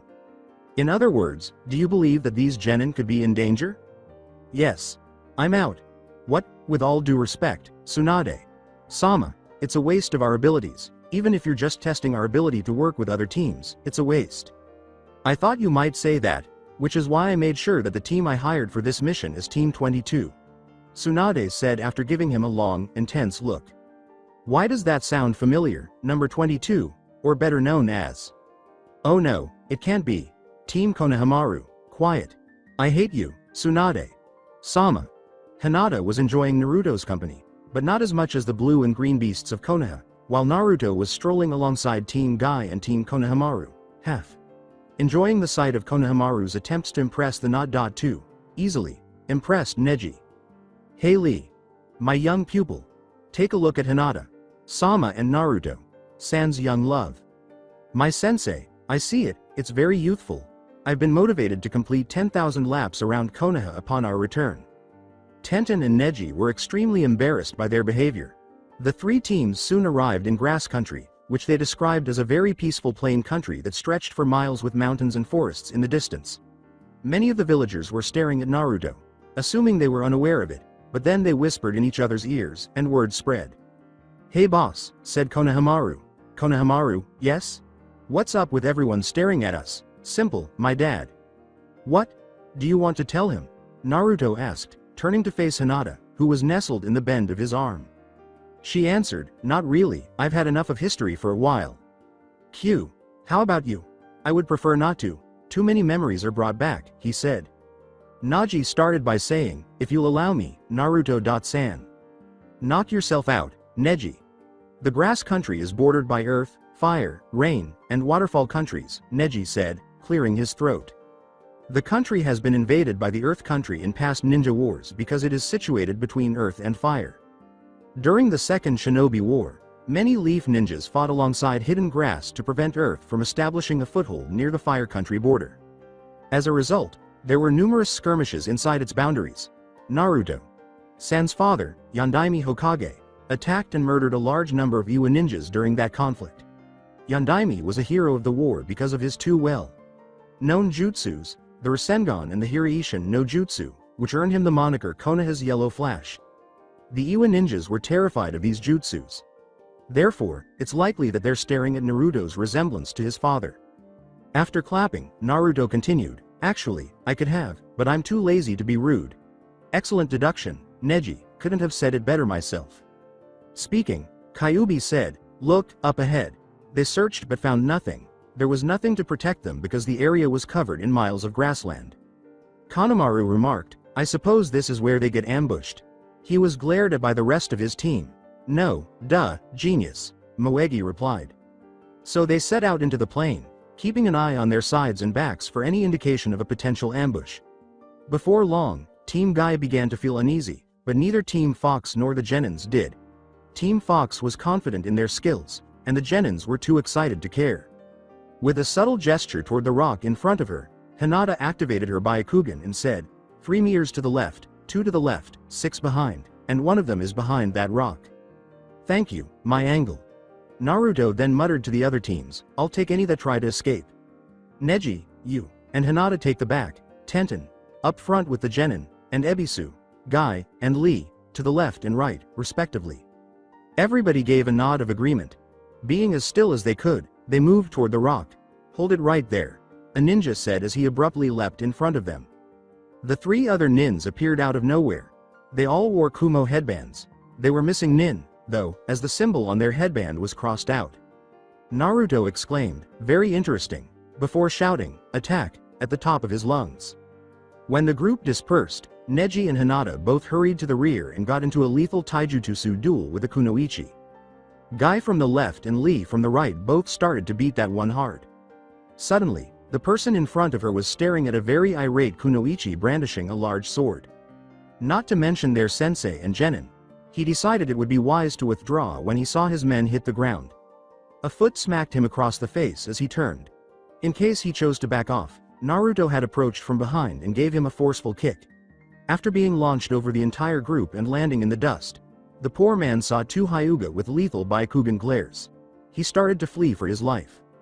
Neji and Hinata approached Naruto. Everyone waited to see what Naruto would do as they watched the man run, saying, "Don't touch him, I want to try something." It happened all of a sudden. Naruto vanished in a flash of yellow. The former Kumo nin ran as quickly as his legs would allow. He was abruptly kicked in the jaw and launched skyward. Naruto created 4 clones of himself before he landed once more. The first one kicked the victim in the face and exclaimed, "Nah." The second on cried out, "Am I?" and kicked him. "Ka," said the third, kicking as well. The fourth one exclaimed, "Z," and launched the missing nin into the air with his kick. "Naruto!" exclaimed Naruto, holding the Rasengan. The glowing blue orb came toward the defenseless victim, who cried helplessly because there was nothing he could do. Rasengan Ridan. The man was thrown to the ground as the bright blue ball slammed down on him. As his clones puffed from existence, Naruto landed gracefully and made his way back to the stunned teams, who were staring at him with wide eyes and open mouths. "Come on," Naruto said as he passed them, "we have an appointment to keep up." Konohamaru started, "Boss, how did you do that?" With a smile, Naruto turned and uttered, "Namikaze, family secret." The remainder of the journey went without incident. After a while, Hinata got so bored that she took out a small metal tube and started playing with it. As a large fox, Kyuubi decided it was time to get some exercise and started running in the field. Tenten started to sharpen a kunai. Ebisu dropped to the back of the group after surreptitiously pulling out a little orange book. Given that Tenten would kill him if she saw that book, Neji believed it was a smart move. Guy and Lee, being like, excitedly started a little competition to see who could run the fastest around the group. When Lee tried to claim second place after Guy's victory, Guy said he couldn't. "Why not Guy?" "Sensei, because Kyuubi was right behind when I won." "No." When they eventually arrived in Kusagakure, they were greeted by the Kusakage as he attempted to be called. "Welcome, welcome, I hope your journey was safe." "Perfectly," said Naruto. He said, "That's wonderful news." "Yes, it is. Anyway, I have 3 genin. Here that will check out everything and see if it passes inspection." Why do they need to inspect? Quite simply, to be sure you can, for example, hold the Chunin exams here, or for instance hold off an invasion, the usual. Not to mention the plague, famine, natural disasters. Naruto's disheartening speech was cut short when the Kusakage said, "Thank you, very much. While you are here, is there anything I can do for you?" "Well, it will probably take them a couple of days to get the whole village inspected, so we'll need some hotel rooms, some food, you know, the essentials." "Of course, anything else? We'll let you know." In the room with Hinata and Naruto later that evening, Naruto said, recalling their vow to wait for marriage, "At least they gave us separate beds." Hunched over a desk, Hinata answered, Naruto inquired, "So, how is it coming?" She picked up a tiny metal tube and said, "It still needs some tweaking," while glaring at it with her Byakugan. "But, it'll work." "That's good news." They sat silently for a long time. Then Hinata turned at last. "Hey, honey." "What? How did you do that earlier today? I thought you knew how the Hiraishin no Jutsu worked." "I do. Threw seals on those 3-pronged kunai, but you didn't have any of those on you, so how?" "Well, you remember the time I kicked him and he landed in front of you and Neji?" "Yeah. Well, right before I kicked him I began to write the seal on my hand. When I came up to kick him, I put my hand on his sandal right before I made contact, so that the seal would allow me to teleport over to him." Is that what you were testing? No, I was testing to see if I could use the jutsu. Ah. And what's especially cool about that seal is that it fades after 3 minutes from its use, leaving no proof for anyone to follow. That's cool, she acknowledged. Well, it's late, I'm going to bed. Okay. I better get some sleep too. I'll change out here, you can take the restroom. Thank you. After changing into their pajamas and exchanging good night kisses, they fell asleep. The genin were nearly prepared to report in the following morning after studying a number of potential Chunin exam arenas. Konohamaru said, "You got the notes, Udon?" "Of course." "Excellent, now let's get back to the hotel." They strolled along, taking in the countryside of the grass. It was quite tranquil. It was calm enough for Moegi and Konohamaru to relax. A set of yellow eyes became ecstatic as they watched them. Ignorant of the danger that loomed so close to them, the team continued to walk. Udon felt a presence all of a sudden, but he said nothing, probably. Behind them, a shadow swept across the walkway. Udon became apprehensive. One more shadow, they continued to walk. The glint of light on cold, black steel was missed as they passed an empty alley. Udon sensed that someone was slowly approaching from behind them. He needed to take action. He leapt. He made a wise decision. As he leapt into the air, a shuriken flew beneath him. "Get them!" A grotesque voice commanded. Udon started running and kept running. He glanced over in time to witness the missing Iwanins, accompanied by a plant-like creature, capturing his teammates. Sitting in his room, Naruto watched his true love become obsessed with the tiny metal tube she was holding in front of her. She was finally satisfied following yet another critical Byakugan scan. "I think it's done." "Really? Up, all I have to do now is test it?" "Wonderful, I can't wait. One day it's going to be a Namikaze clan relic, and..." There was an urgent banging, and the door shook. The door was opened by Naruto. It was Udon, who had run the entire distance and was bent over, panting. "Udon, what is it?" "Pant, missing." Gasp. Iwanins, plant person, gasp, Konohamaru, and Moegi. Picking him up, Naruto looked directly into his eyes. "Where?" "Down the street. By arena." Naruto pivoted. "Hinata, call the other team. This is an emergency rescue mission. I'll leave tracks." "Where are you going?" "There are 3 things that nobody messes with: my food, my fiancé, and my friends. I'm going hunting." Kyuubi was taking in the scenery as he strolled down a street. All of a sudden, his tenant sent him a mental message. "We're going hunting." "What? Have you gone insane? Neither of us have any idea what that'll do to you. You could die." Suddenly, Kyuubi was reminded of Udon, panting, sweating, and with a distressed expression in his eyes, begging for assistance. "They're our friends, Q. They need our help, and even if it kills me, then so be it." The recollections were convincing. "Fine." Kyuubi gradually disappeared from view. Naruto sensed him coming in. "Let's do this." He started to transform. He experienced a surge in chakra. A red aura started to envelop him. He left the building and started to walk down the street. A tail emerged from the aura. His fingernails had become nearly claw-like in length and sharpness. His facial whisker lines became more pronounced. Then another tail. He continued to walk. He started to crouch, his eyes red. Another tail. The atmosphere then started to darken. The red eyes of Naruto turned a sulfuric yellow. All of a sudden, the aura clung to him like a second skin. A 4th tail. Instead of crouching, he ran on all 4s. He developed fur, a snout, and incredibly sharp teeth. A 5th tail. Kyuubi and Naruto were now one. Hinata almost entered the room of the other teams. Everyone erupted in cheers when they heard the news. The genins have been captured. The teams gathered their gear and said, "Naruto went after them, and I think he's done something drastic."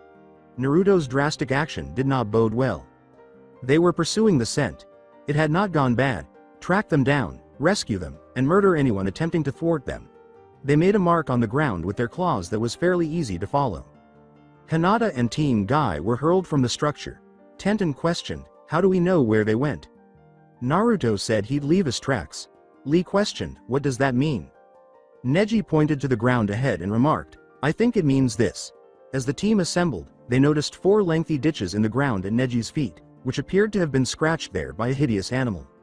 Hinata exclaimed, "Oh no, he did do something drastic." Zetsu observed his inmates. No more than bite-sized portions. He didn't know why the Kyuubi child was interested in them, but it was a vulnerability that could be taken advantage of. So he did. All he had to do was wait to pick these two idiots off the street. Abruptly, one of his hired goons entered. "Boss. We have a problem." "What kind of problem?" Boom. The entire structure trembled. That kind. Following Naruto's scratch marks, Team Guy was sprinting down the street. They were so far behind him. Neji, who had turned on his Byakugan to detect any additional scratches, yelled, "Guys, leave." They entered a field on the left. "What is that?" Zetsu asked. "I don't know, but it broke through our defenses." "What? How could it break through those defenses? Those are specifically designed to kill someone." Boom. A table in the room was overturned when the building shook once more. His eyes widened, and the Iwanin said, "He's broken the second door." Boom. The third door collapsed in front of a yellow-eyed, dark-red fox. It hissed, "USSSS Hull die." The creature slammed his paw against Zetsu's chest before he decided to turn into a background character and leave. Zetsu fell to the ground and vanished. The creature turned to face the missing Iwanin that was trapped. "You took them." No, I didn't, it was my friends, I'm innocent." The ninja went pale, but the creature persisted in coming closer. "Honestly, it wasn't me. No, please, don't." When Team Guy got to the building, it was in utter ruin. Spider-web cracks were left along the entire length of the shattered walls. There was a lot of rubble and debris, which filled the hallway with dirt and dust. Each of the 3 doors was now reduced to splinters. There were holes for some kind of trap along the hall. Against the power of the Naruto that now existed, they seemed to be of no use. 2 terrified genins, Konohamaru and Moegi, were in the corner of the small room that appeared to sustain the least amount of damage as the team made their way down the hallway. At the team's arrival, the kids immediately rushed to their arms in search of cover. It was so scary. "Hinata-sama." Hinata saw something in the corner and leaned down, saying, "Shush, it's okay, it's okay. Neji, take them back to the hotel room." With a nod, he removed them. Konohamaru said, "Neji-san, where's Naruto?" "I don't know, Konohamaru, I don't know." Zetsu emerged from the earth into a plane close by. He was too weak to make it all the way back to headquarters because of the wound that thing gave him in his chest. He grinned, having once again escaped death. "That thing will never find me." Zetsu felt the skin on his neck tear before he could blink when a light suddenly appeared behind him. Zetsu collapsed to the floor, lifeless. His 4 razor-sharp claws slit his throat. Hinata was quick to wait. A 5-tailed beast appeared in front of her, and there was an abrupt flash of dark red. She breathed deeply. "Naruto, if you die on me, I'm going to be really mad at you." After turning to face her, the beast said, "I'm sorry, Hinata, but they are my friends SSSS," in a twisted, dark voice. "I know. Let's see if there are any SSSS side effects to this SSS," Naruto said quietly as they stood there in silence. His snout, tails, and aura all faded along with his dark red fur. Everything vanished. After a moment of standing, Naruto collapsed forward, unconscious. Naruto woke up 3 days later. "Oh, what happened?" A recognizable voice said, "You fainted after using that stupid technique." Naruto opened his eyes, then closed them again right away. The room's lighting was excessively bright. He made another attempt and managed to keep his eyes open this time. He was in a hospital bed when he looked around. He was about to speak when his mouth opened. "Konoha." She responded to the implicit query. He opened his mouth once more and managed to say 2 words before she snapped back, "Are you mad?" "Yes." Naruto's head hung. "But I can't stay mad at you, no matter how hard I try." Naruto raised his head. "Besides, you're getting punished enough." Naruto's expression was bewildered as he glanced up at her. Kyuubi's voice suddenly reverberated in his mind. "Kit, apparently there are some side effects. I have no idea how long these will last, but..." To a mirror, Naruto ran. The hospital echoed with a scream. There were 2 fox ears on Naruto's head. The fox ones that stood on his head had taken the place of his human ones. Hinata remarked, "You also have a tail." When Naruto turned around, he hardly noticed that his new found's white tip had turned again, with the same outcome. Naruto appeared to be chasing his tail as Hinata laughed. He gave her a look. Who knows what other negative effects there might be? This isn't funny. On the bright side, you have very sensitive hearing. Not now, Q. Hinata said, "Come on, it's not that bad. Not too bad. Who knows how our family will be affected by this? Our children could all have fox ears. Then the second generation of the Namikaze clan will be known for their hearing abilities. But, no buts. But, what just did I say? Naruto gave a surrendering sigh. After grinning, Hinata said, "Come on, let's go home." So that's it for today. I hope you guys enjoyed it. Don't forget to like, share and subscribe to the channel for more awesome stories like this. Thank you. See you all in my next video.